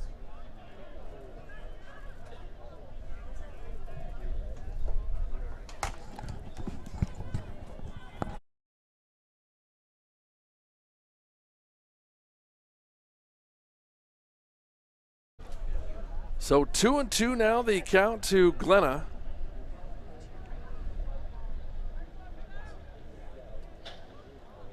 As the Tigers are up 5-3.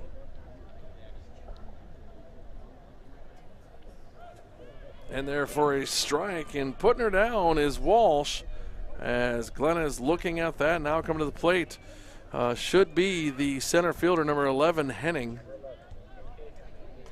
And that is the case. Number 11, Henning, 0 for 2 on the day with 2 strikeouts. That's Caitlin Henning. And foul ball for a strike.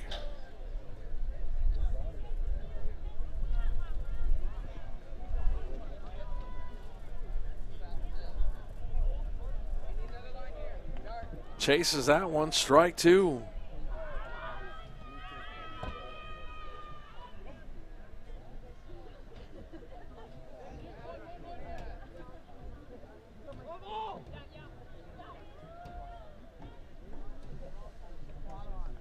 That one high and up off the glove of Burke for a ball.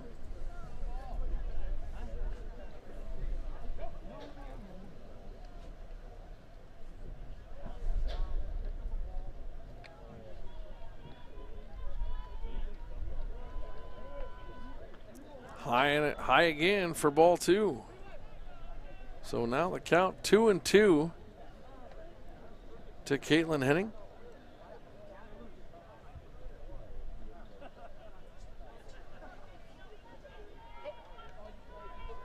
Having big cut there and going to get it is Prendo, and she gets that for the out on the pop-up. And now coming to the plate should be number 20, Veronica Hemming.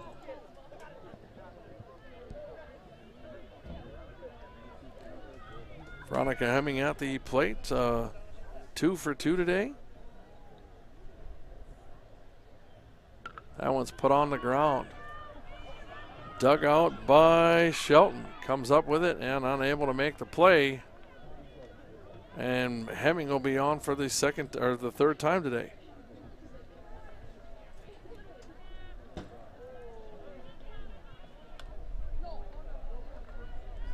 Ribich, the second baseman, number 17, will be at the plate. Ribich has seen the plate 4 times. Is 1 for 4 with a double, a single, and an error on ways of reaching.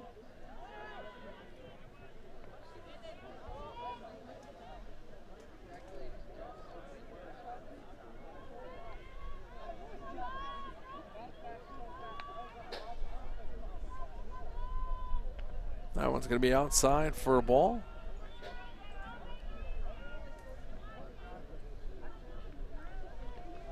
So 1-1 to Ribich now. Pardon me, 2-0. Now that they've got that corrected. That one's hit on the ground. Walsh goes and gets it, and easy throw to Parendo for the 1-3 put out of Ribich, and that'll do it for the 6th inning for the Tigers. No runs, 1 hit, no errors, and 1 left on. And at the end of 5.5, the Rails trail the Tigers 5-3. Want to make sure we thank our sponsors again, the Reed Foundation, the Rails Endowment for Academic Art and Athletic Development, Irving Community Club Polling for Kids, Tamarack Building Supplies up on Highway 53 in Hermantown, Heritage Window and Door, Superior, Wisconsin, Wittis Trailer Sales in Esco, Stream Dudes for all your streaming needs, streamdudes.com, Great Lakes Office Solutions, the Robin Barb Shaler Charitable Foundation, Proctor Pizza and Sub Shop, Main Street, Proctor. Audiology Concepts with 5 locations, Superior, Duluth, Grand Rapids, Edina, and Burnsville.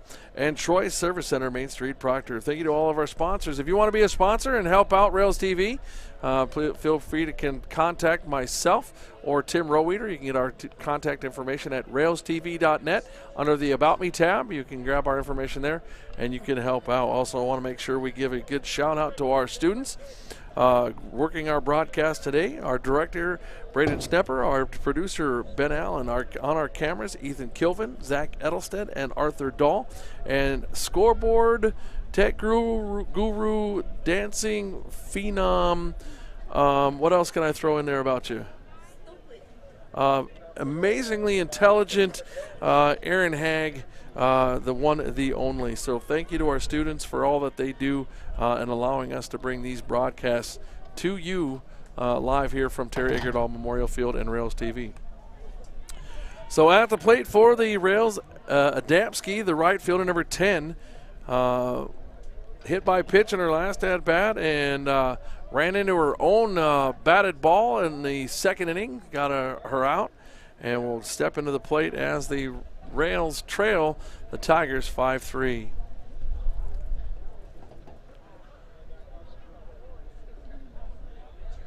It's very interesting sitting here watching Caitlin Hemming and Hanson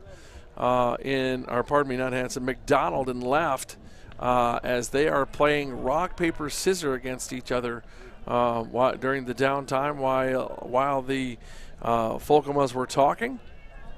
And now 0-2 the count to Adamski. That one's pushed high, fine, right there, dude. Oh, can't squeeze the glove was Bella Folkama, and going to be able to go back and try that again is going to be Adamski.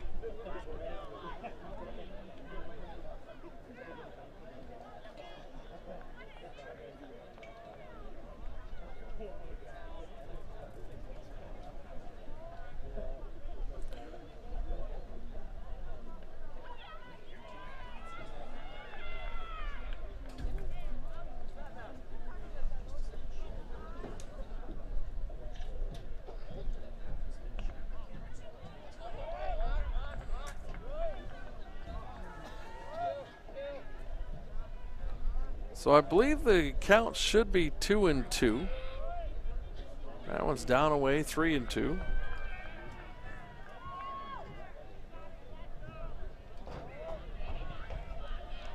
Or maybe it's 3-0. I thought I guess I'm lost on the fall ball hit. That one's put into play. There to pick it up is Ribich. Ribich throws it over to Glenna for the out for the 4-3 put out of Adamski. And coming to the plate should be the center fielder, number 6, Lillianne Hart.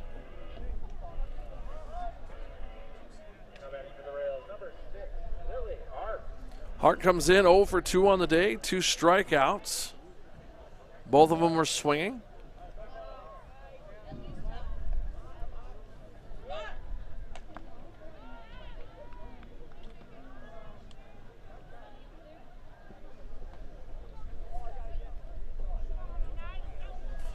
I apologize to our viewers. My attention's been taken. I keep watching some of this lacrosse stuff going on, as I've never actually seen a live lacrosse game, and it's very interesting, some of the stuff that they're doing and how they're throwing. I know how hard that ball is and how they're just chucking that thing at each other. And strike taken there, 1-2 the count. Sun making an appearance here at Eggerdahl Field.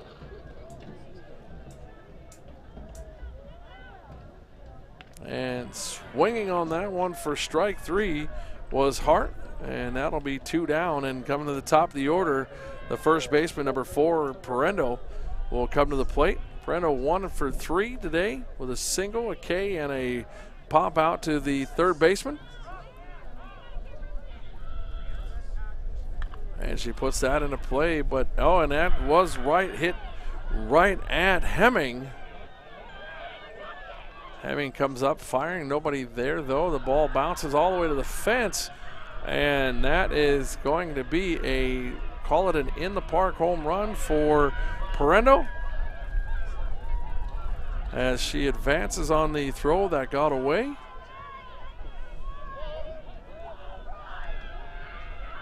So call it a triple, and then a scoring on the throw, as the throw goes up and over the head of the third baseman, Veronica Hemming.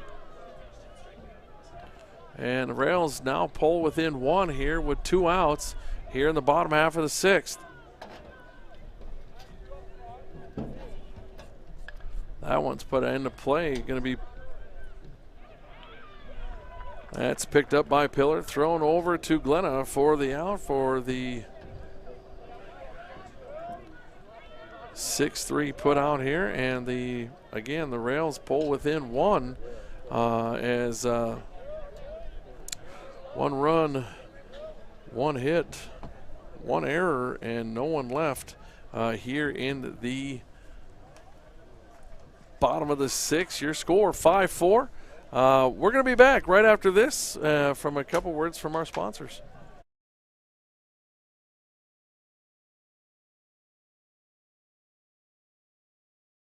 Hi, I really need to take care of a car problem. Can I ask you a couple of questions? Can you handle all makes and models? Will you get me back on the road quickly? High-tech equipment? Competitively priced? Brakes? Batteries? Tire rotation? Body repair? Guaranteed? Complete engine overhauls? Okay, they check out.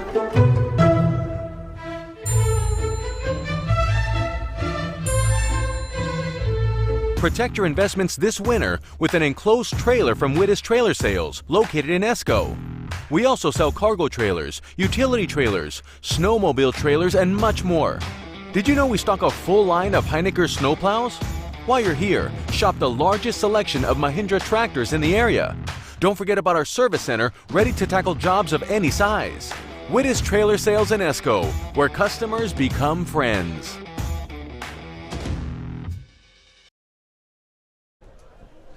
And back here at Terry Eggerdahl Memorial Field, 5-4 your score going into the top of the 7th inning. The Tigers lead. The Rails leading off for the Tigers is going to be the designated player, number 14, Summer Nelson. Nelson 2 for 3 today with a single, a double, and 2 singles and a K. Looks at strike 1.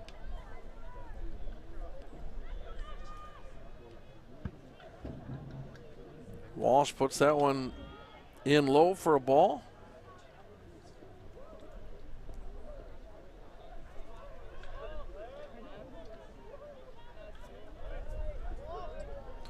Very interesting, 50 degrees right about now, maybe a little bit lower with the wind.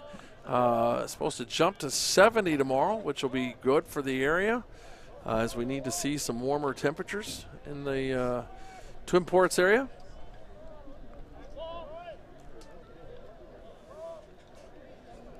That one's fouled back and away. 2-2.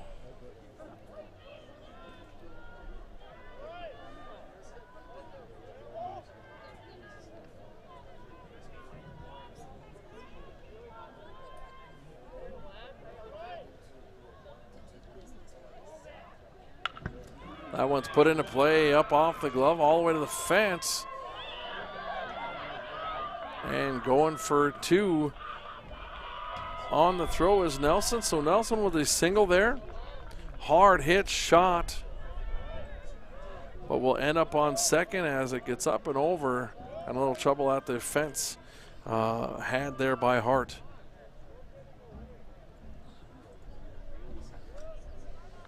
Looks like there's going to be a change up here made. Coming into pitch run as Nelson will sit.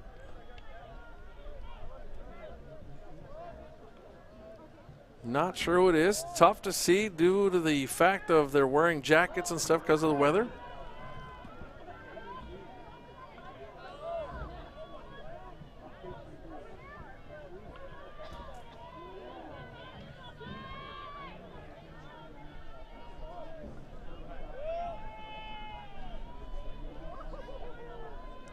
Can't tell if that's Pillar.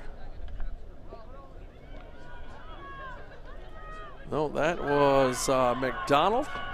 And the throw gets away. Coach talked about the errors, and that's going to score one. And that is a bouncing throw, and McDonald will be safe at. So coming around to score is going to be Nelson on the hit. And on the errors, McDonald will make her way over to third. So two throwing errors allow McDonald to get over to third and allow the Tigers to extend their lead 6-4. And now conversation being had between the umpires and Maddie Walsh. And new ball put into play.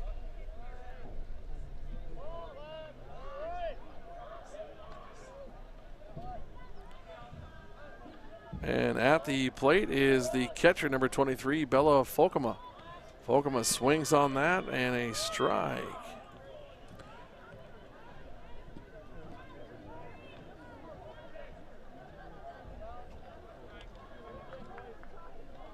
This is the last game of the season, home regular season.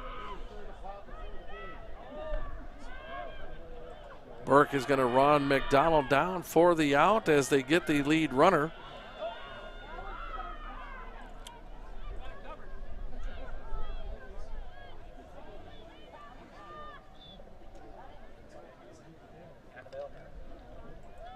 So Annabelle Hansen, number 22, the right fielder, will come to the plate. She's got Folkema on first, as caught in the rundown on the hit was McDonald.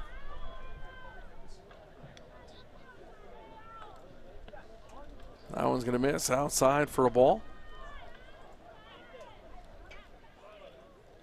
Again, folks, if you like what these kids are putting together for you and the views and everything else, go ahead and hit that like button and let them know that you appreciate what they do. That one's hit far right field, and under it, though, right there was Adamski, and not able to tag and go anywhere was Folkema. So there is out number 2 on a long fly ball to right field. And Grace Folkema, number 19, will come to the plate for the Tigers. Time is out. And as a lacrosse ball comes up and over the deal, as again they're getting ready for a game here.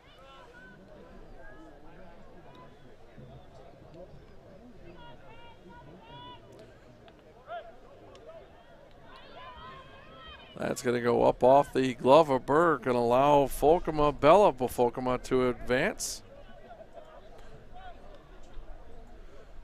And a ball called on Grace Folkema. I apologize. Was a foul tip. It must have been. I don't know how she could advance on that then. And there's 0-2. I'm really confused on the first pitch to Grace, as that one went high and up off the glove. Must have been a called strike. That one's in the dirt for a ball. So 1-2 the count now. 2 outs here for the Tigers. And Grace Folkema, who's pitched a doozy today for the Tigers, at the plate trying to help her cause.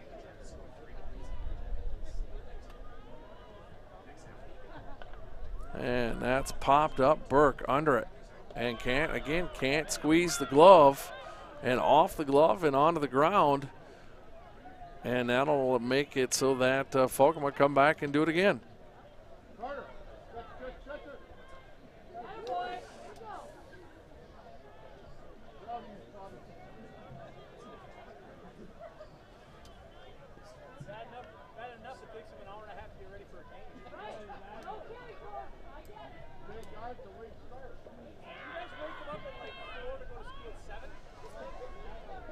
And another ball to Folkema. That'll run the count 2-2. A lot of twos on the board.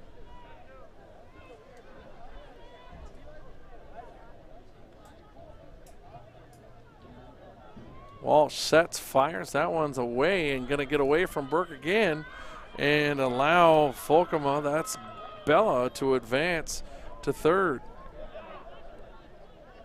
So now Grace Folkema looking at a full count here, 3-2. Yeah, thank you.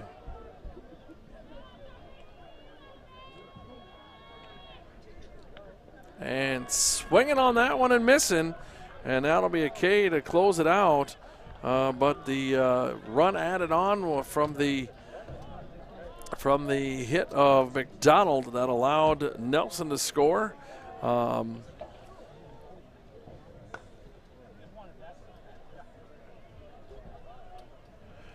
One run, one hit, one error, one left on base, and your score 6-4. The Tigers lead the Rails in the going into the bottom half of the 7th. Coming up for the Rails, going to be Walsh, Burke, Hanson, Shelton. Sounds like runs to me. We'll find out when we come back. We'll be back right after a word from our sponsors.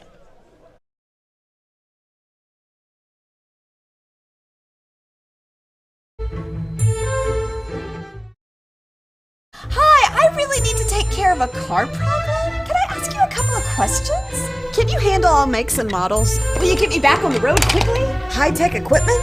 Competitively priced? Brakes? Batteries? Tire rotation? Body repair? Guaranteed? Complete engine overhauls? Okay, they check out.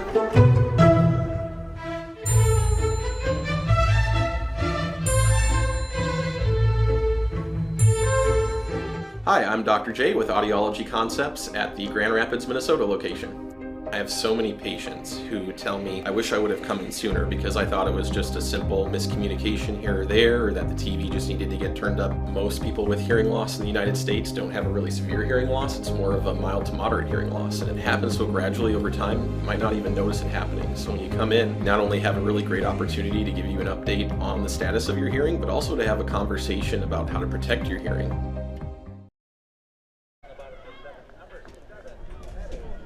So back here at Terry Egerdahl Memorial Field in bottom of 7, the Tigers lead the Rails 6-4. Maddie Walsh leading off, takes the first pitch ball from Folkema. So the Rails going to try to battle back out of this and try to get a couple on the board so that we can go to extras, and we'll see what we can do as that one's fouled off by Walsh. 1-1 they count.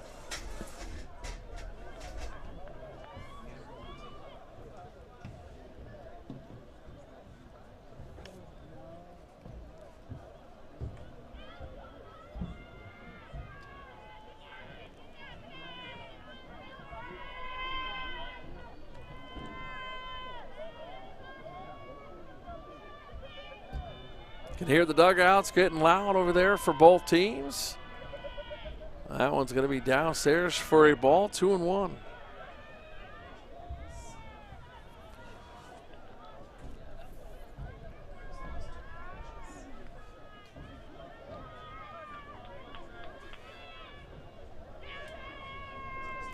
That one low again, 3-1.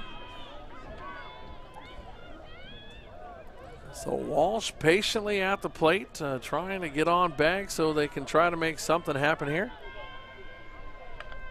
Big shot left side, foul play and foul ball.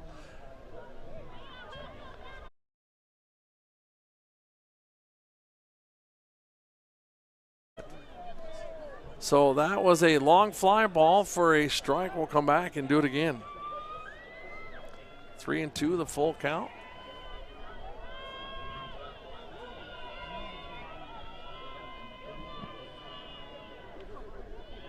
And taking a walk is Walsh, so she'll be on first.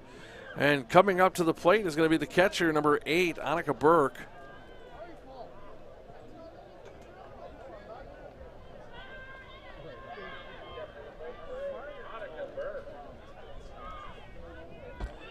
Burke steps in 0 for 3 today with a base on balls, a pop out to the third baseman, and a pop out to, or a fly out to center. And going to be safe on the bag is Walsh as she gets a stolen base.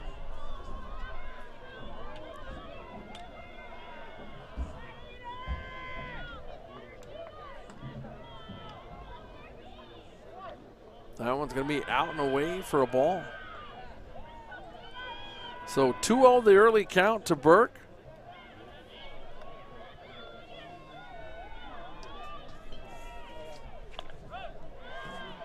Burke takes a strike, 2-1. Burke hitting .382 on the year. So dangerous in this position, and she looks at strike 2. Now 2-2 the count.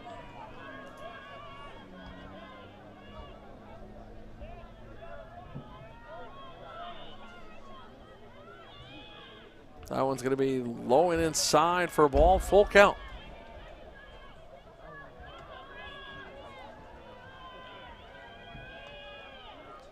So Burke going to choke up and protect here. That one is put on the ground, hit at the third baseman, which is Hemming. And that ball's going to get away from the first baseman in Glenna.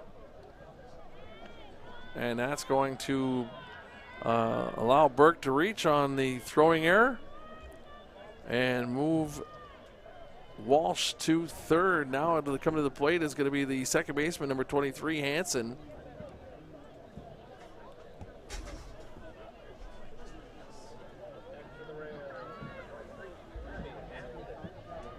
So Abby Hansen to the plate now for the Rails, trying to help out a little bit. Base on balls and a single, so 1 for 3 for the day. As she had that single back in the second, base on balls in her last at bat in the 5th. And moving up to second is going to be Burke. So now with runners on second and third are the Rails. And a strike is called, 0-2.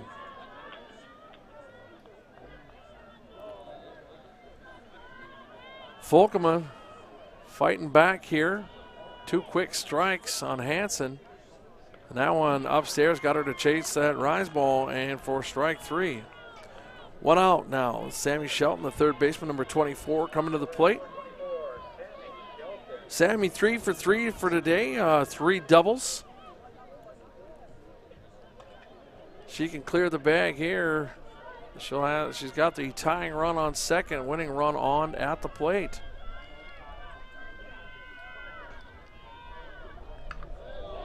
That one's a long fly ball. Oh, just shy of the fence, but that is going to allow 2 to score, and she'll have another stand-up double to add to her day of going 4 for 4 now.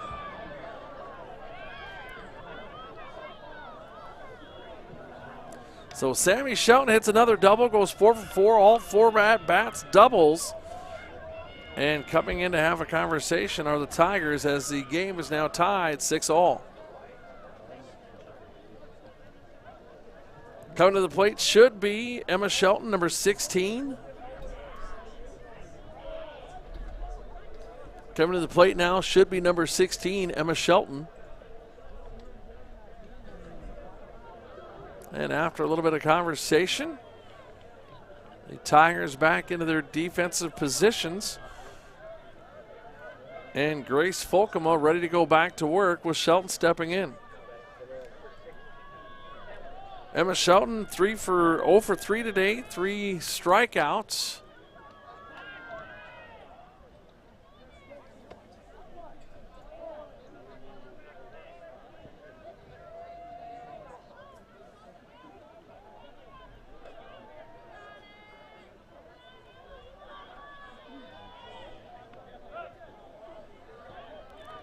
So 1-1 the count now to Emma Shelton. And this game has not disappointed, as we talked about at the beginning. This 1-2 matchup and the strength of these two teams. Little bouncing foul ball bunt attempt. Take it 1-2. This has definitely not disappointed here, as we are all knotted up 6 apiece. 1 out in the bottom half of the 7th. And the Rails trying to fight all the way back, as they have not held a lead today.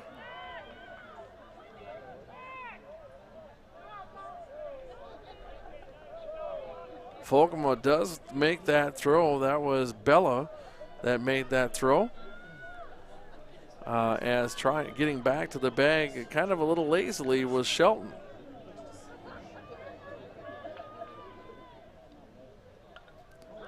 Bunt's going to move the runner, and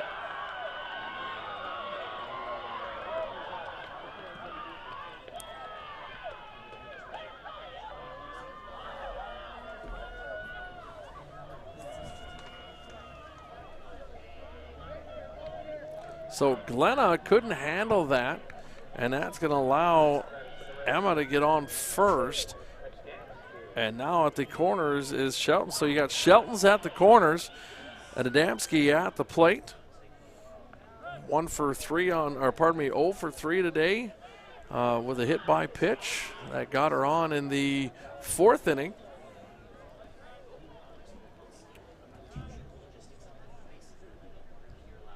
Guess I would mark that last.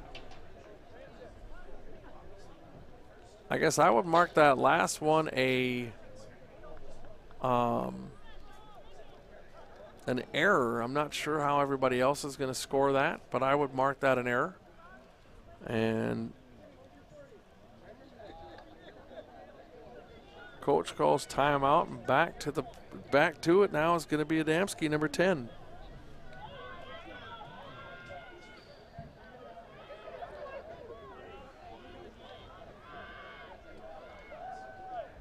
So runners on 2nd and 3rd. Adamski 1 out.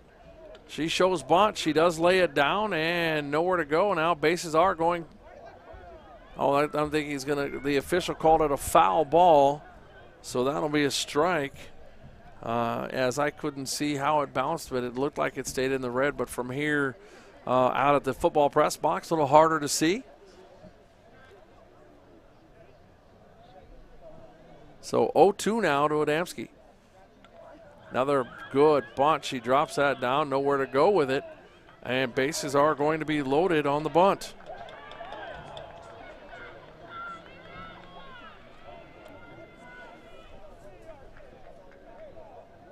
So that was a 0-2 bunt that was put down.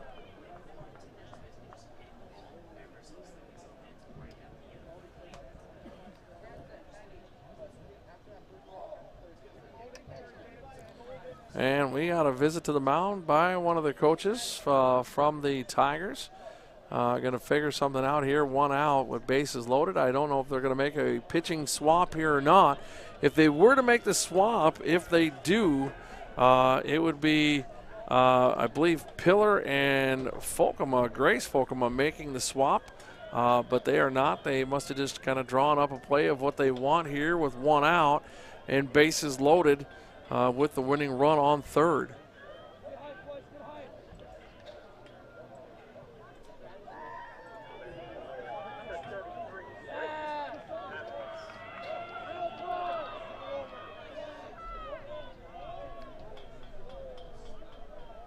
Folkman throws that down and in for a ball. That's Lillian Hart that's at the plate, number 6.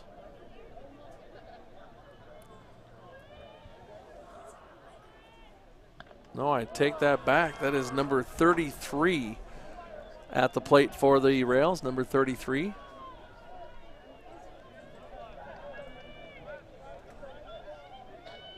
Grace Abbott is at the plate for the Rails and looking at a 1-2 count.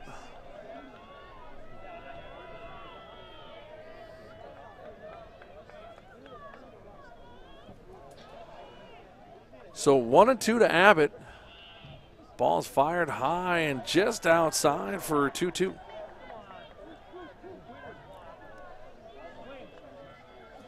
You can hear the lacrosse guys out there yelling, come on, just swing. But tie game, you don't want her to just swing. And getting the strikeout of Abbott is Folkema. So Sophie Pereno will come to the plate, number 4, the first baseman. Sophie is 2 for 4 on the day with a single, a triple, and a 2K and a pop out to third. And she tried to take a killer swing there, trying to get it all for strike 1.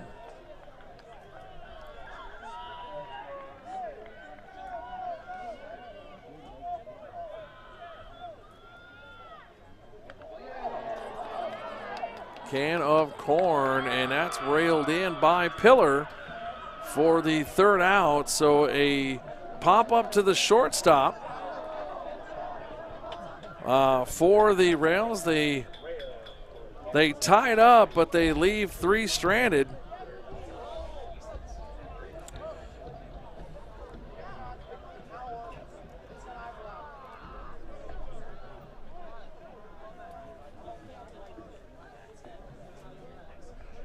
Two runs, 3 hits, 1 error, 3 left on. In the end of 7, it's all tied up, all knotted at 6 apiece. We're going to take another quick break. We'll be back right after this.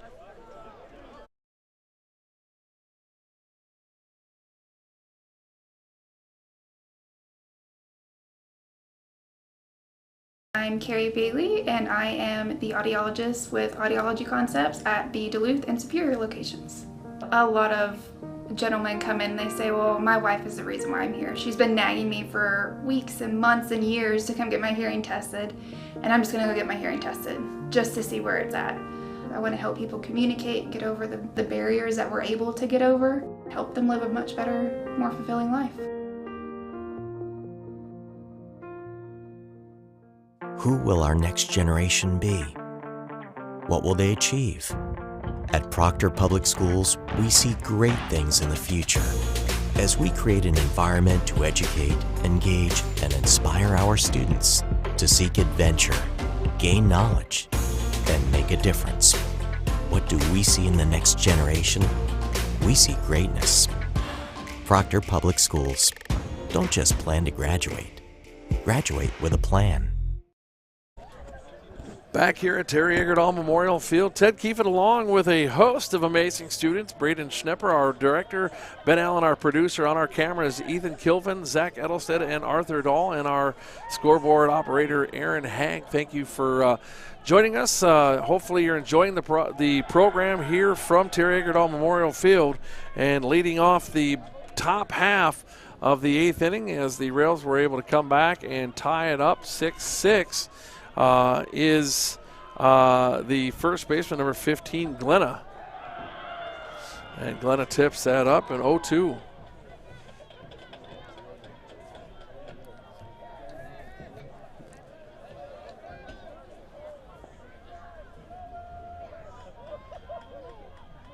In there for strike 3, looking, and that'll set her down, and that'll add another strikeout to the totals for Maddie Walsh.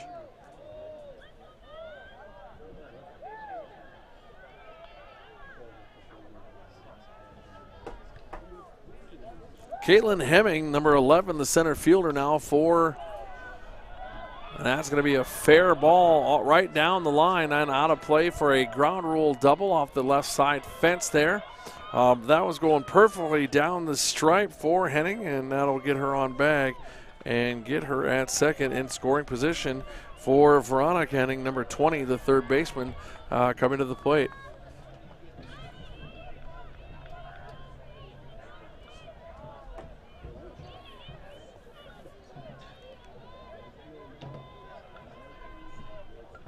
Foul ball to start the at-bat for Veronica.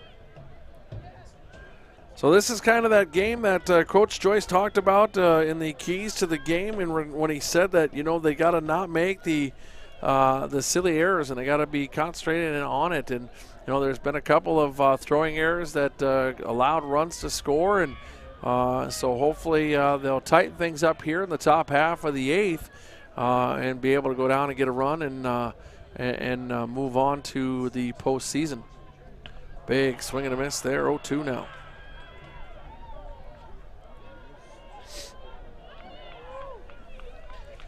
I believe, if I'm right,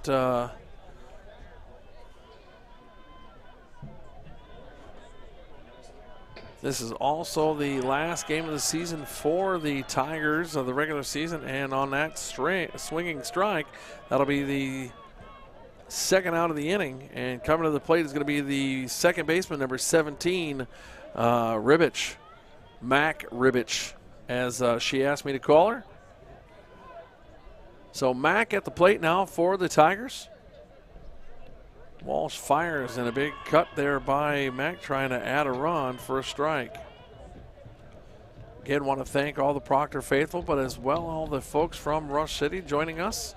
Glad we could be here for you. Glad to have you. Walsh fires that one low for a ball, 1-1.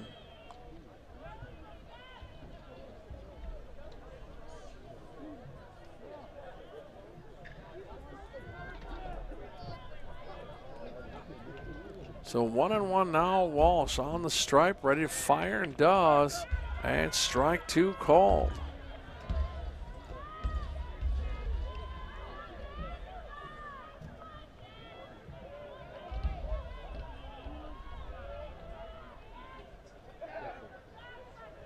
So 1-2, 2 outs. Walsh fires and swings underneath it for strike three, and that'll set the side down and leave one on. So no runs, one hit, no errors, and one left. And at the end of 7.5, it's a tied up ball game, 6-6. Again, our broadcast season does not end here. We have 4 more broadcasts left to go. We'll have, is it 4 more or is it 5 more? 4 more, right? 1, 2, 3. No, it's 5 more. We have 5 broadcasts left. Next Monday, we will be live at 7 o'clock, both from the St. Luke Sports and Event Center for school board, as well as from the auditorium at the high school for a high school band concert. On Tuesday, we'll be live most of the day from Bayview Elementary for our spring program. And then also that evening for the Jetica Middle School spring band concert. The second, we will be live from Pike Lake for their spring concerts at Pike Lake Elementary. And then to round out our broadcast and school year, we will have our last broadcast June 4th when we will pay honor to the 2023 graduates from Proctor Public Schools, live from the deck, the Duluth Entertainment and Convention Center, 4 o'clock on the 4th. I think, no, 2 o'clock on the 4th. Yeah, some o'clock on the 4th. And leading off for the Rails is going to be the shortstop, number 18, Patterson.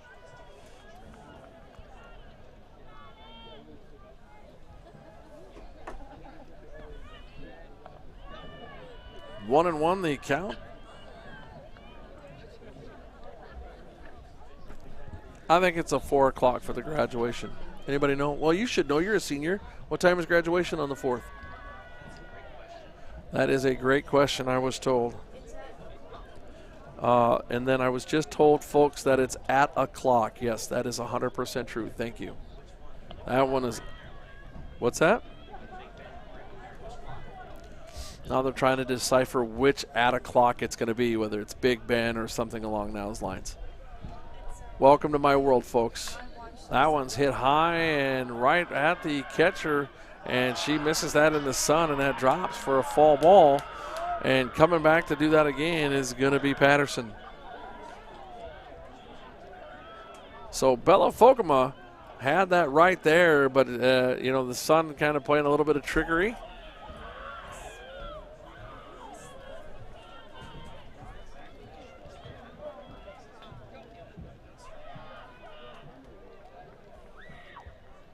So the folks here for the lacrosse game getting a twofer, getting to watch a great game of softball. That's up and away for a walk as the count was full to Patterson. So Patterson will take a walk, and the Rails are in business with a runner on. Walsh will come to the plate. Again, we've got to watch these runners as they have been very active. 8 stolen bases for the Rails today, and again she goes, and that will move Patterson up to second on it with a stolen base. That's her 3rd stolen base today. Patterson has been on bag 1, 2, 3 of the 5 times she's been to the plate. That one's high, can of corn, right at the second baseman, which is Ribich, and she pulls it in, and staying put is Patterson. So Walsh pops out to the second baseman. And now to the plate is going to be the catcher, number 8, Annika Burke.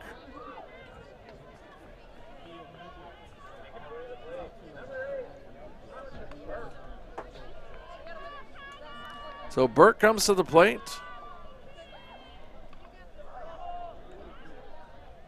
Fall ball for a strike. Burke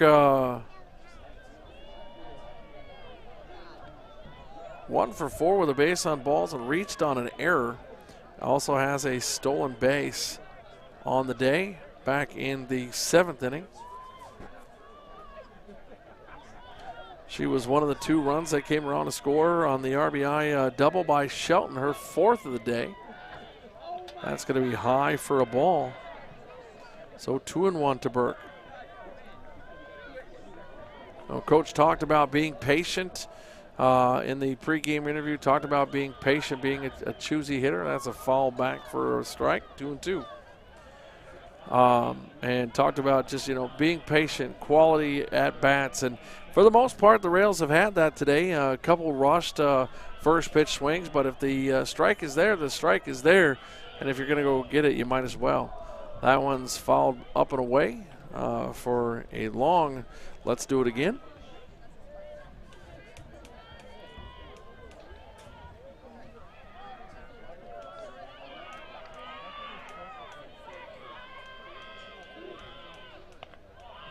So 3-2 now. The count is full to Burke.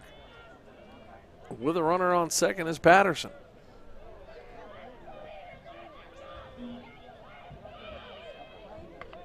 Big shot left field line, and that's going to go foul.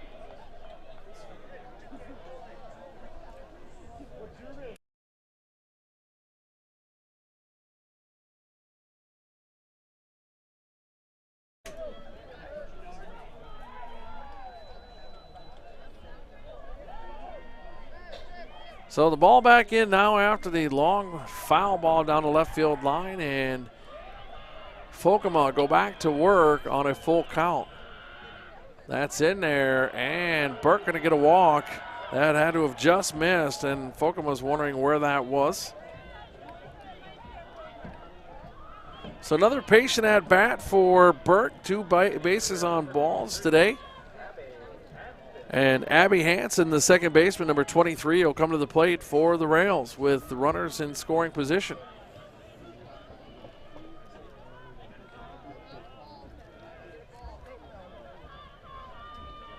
Folkema fires down and in for a ball to start the at-bat.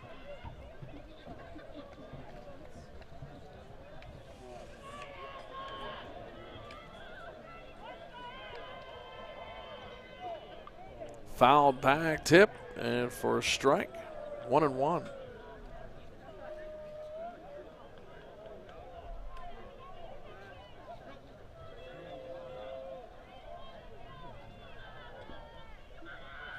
So 1-1 from Folkema. That Rhines ball is just gonna miss for a ball. 2-1.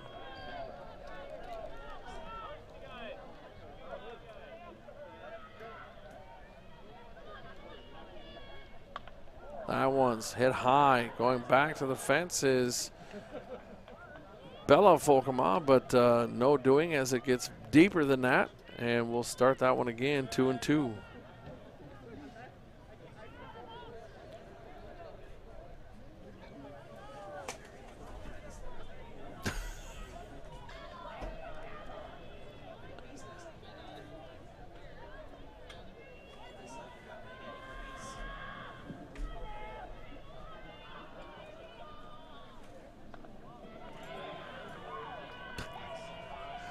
Takes the count full, 3-2.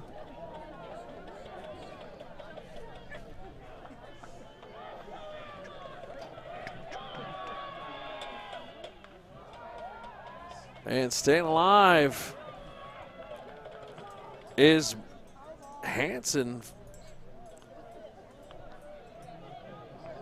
on a full count.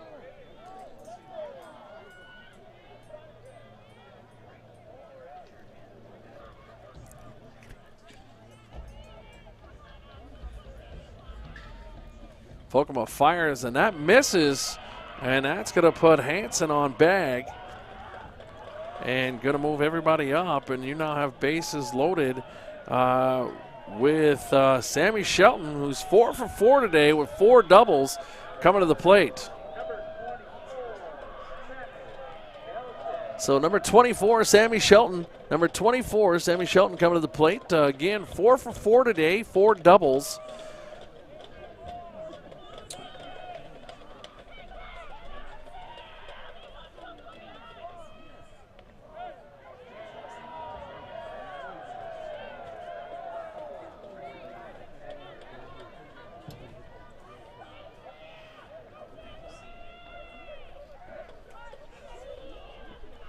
Four RBI on the day for Shelton. That's a high line drive, can of corn that's going to bounce out of bounds just beyond the stripe on left field side.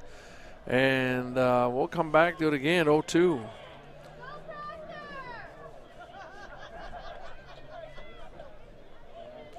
So Shelton trying to get it all again and just get done with this. But unable to, as that one, she just got underneath it and popped it way high, but the left fielder in McDonald not able to get there. Again, another fly ball towards the dugout, and that's going to go into the parking lot. Good thing I'm not parked over there.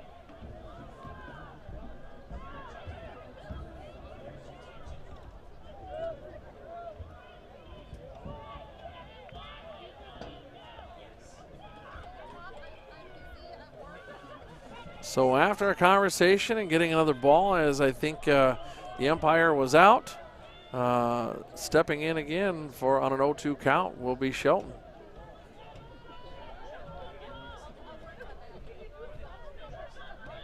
You can't intentionally walk her. Bases are loaded. That would end it. So you got to pitch to her and hope for the best. That one's going to be low for a ball.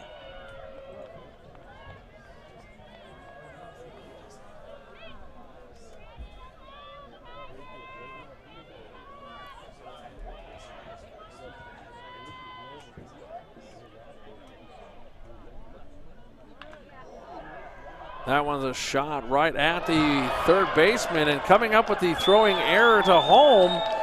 That throwing error to home was Veronica Hemming, and that's going to allow Patterson to score, and that'll be your final today. Your final would be 7-6 Rails at the end of the day.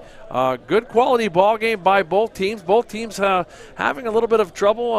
Errors in there against, on both sides allowed a lot of the runs that happened today. But what a battle. Again, we talked at the beginning of the game about how this was going to be a battle. It always usually is. Most of the games are usually pretty close. The last game that these two teams played, if I can find my sheet here. Going back, I mean, even the last game we played last year was a 1-0 ball game. in 7 innings. So 2 quality teams. I take my hat off to both. Great job by both teams. Great job for Maddie Walsh to stay in there and really fight and battle back and allow her offense to do things to make sure that that score bounced back. But also take my hat off to Grace Folkema. She did a nice job, trying to battle in there. Not a great day at the plate for her, but she was there with the pitching. And so great job by both teams. Both teams had a great season. The Rails will finish up the regular season 16-4, as the Rush City Tigers will finish 13-3, getting ready to go into playoffs. I'm going to guess playoff information will be Sunday. I'm not 100% sure on that, but I'm guessing that's when that will start to come out. Again, want to make sure we thank our sponsors, the Reed Foundation, the Rails Endowment for Academic Art and Athletic Development, Irving Community Club Polling for Kids, Tamarack Building Supplies up on Highway 53 in Hermantown, Heritage Window Doors, Superior, Wisconsin, Wittes Trailer Sales in Esco, Stream Dudes. For all your streaming needs, streamdudes.com. Great Lakes Office Solutions, the Robin Barb Shaler Charitable Foundation, Proctor Pizza and Sub Shop, Main Street, Proctor. Audiology Concepts with 5 locations: Superior, Duluth, Grand Rapids, Edina, and Burnsville, and Troy Service Center, Main Street, Proctor. Thank you to them. Also, thank you to our students that worked our broadcast this evening. Our director, Braden Schnepper. Our producer was Ben Allen. On our cameras, Ethan Kilvin, Zach Edelstead, and Arthur Dahl. And on our scoreboard was Aaron Haig. Thank you to all of them. Thank you to all of our students. We'll get a big thank you out to everybody on our next couple of broadcasts. These students work hard all year to be able to bring these broadcasts to you. So if you know any of them, you see them out on the road, make sure you give them a big shout and a thank you, because the work that they do would not be possible, or these broadcasts would not be possible without the work that they do. So we'll be live again on Monday night when we'll have school board from the St. Luke Sports and Event Center at 7 o'clock. And as well at 7 o'clock, we will have the Proctor High School Spring Band Concert from the auditorium at the high school. Until then, thanks for stopping by. We'll see you next time.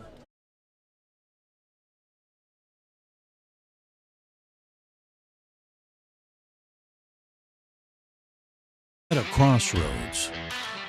From time to time, a section of rail needs repair, but that doesn't mean the whole line needs replacement. The same way being proud of your history doesn't mean you're stuck in the past. No, we're not stuck. We hear the whistle blowing and we're inspired. Inspired by the legacy of the people who transformed this terrain into a rail yard that supplied America with the ore needed to win world wars.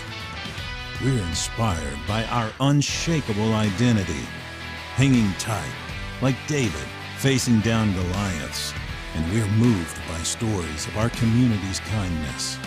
No matter who needs help, neighbors pitch in and get the job done. Hushed and humbled are more at play than pontification, but don't for 1 second think that means Proctor is a simple small town. It was built as a company town, and it continues down the tracks of time.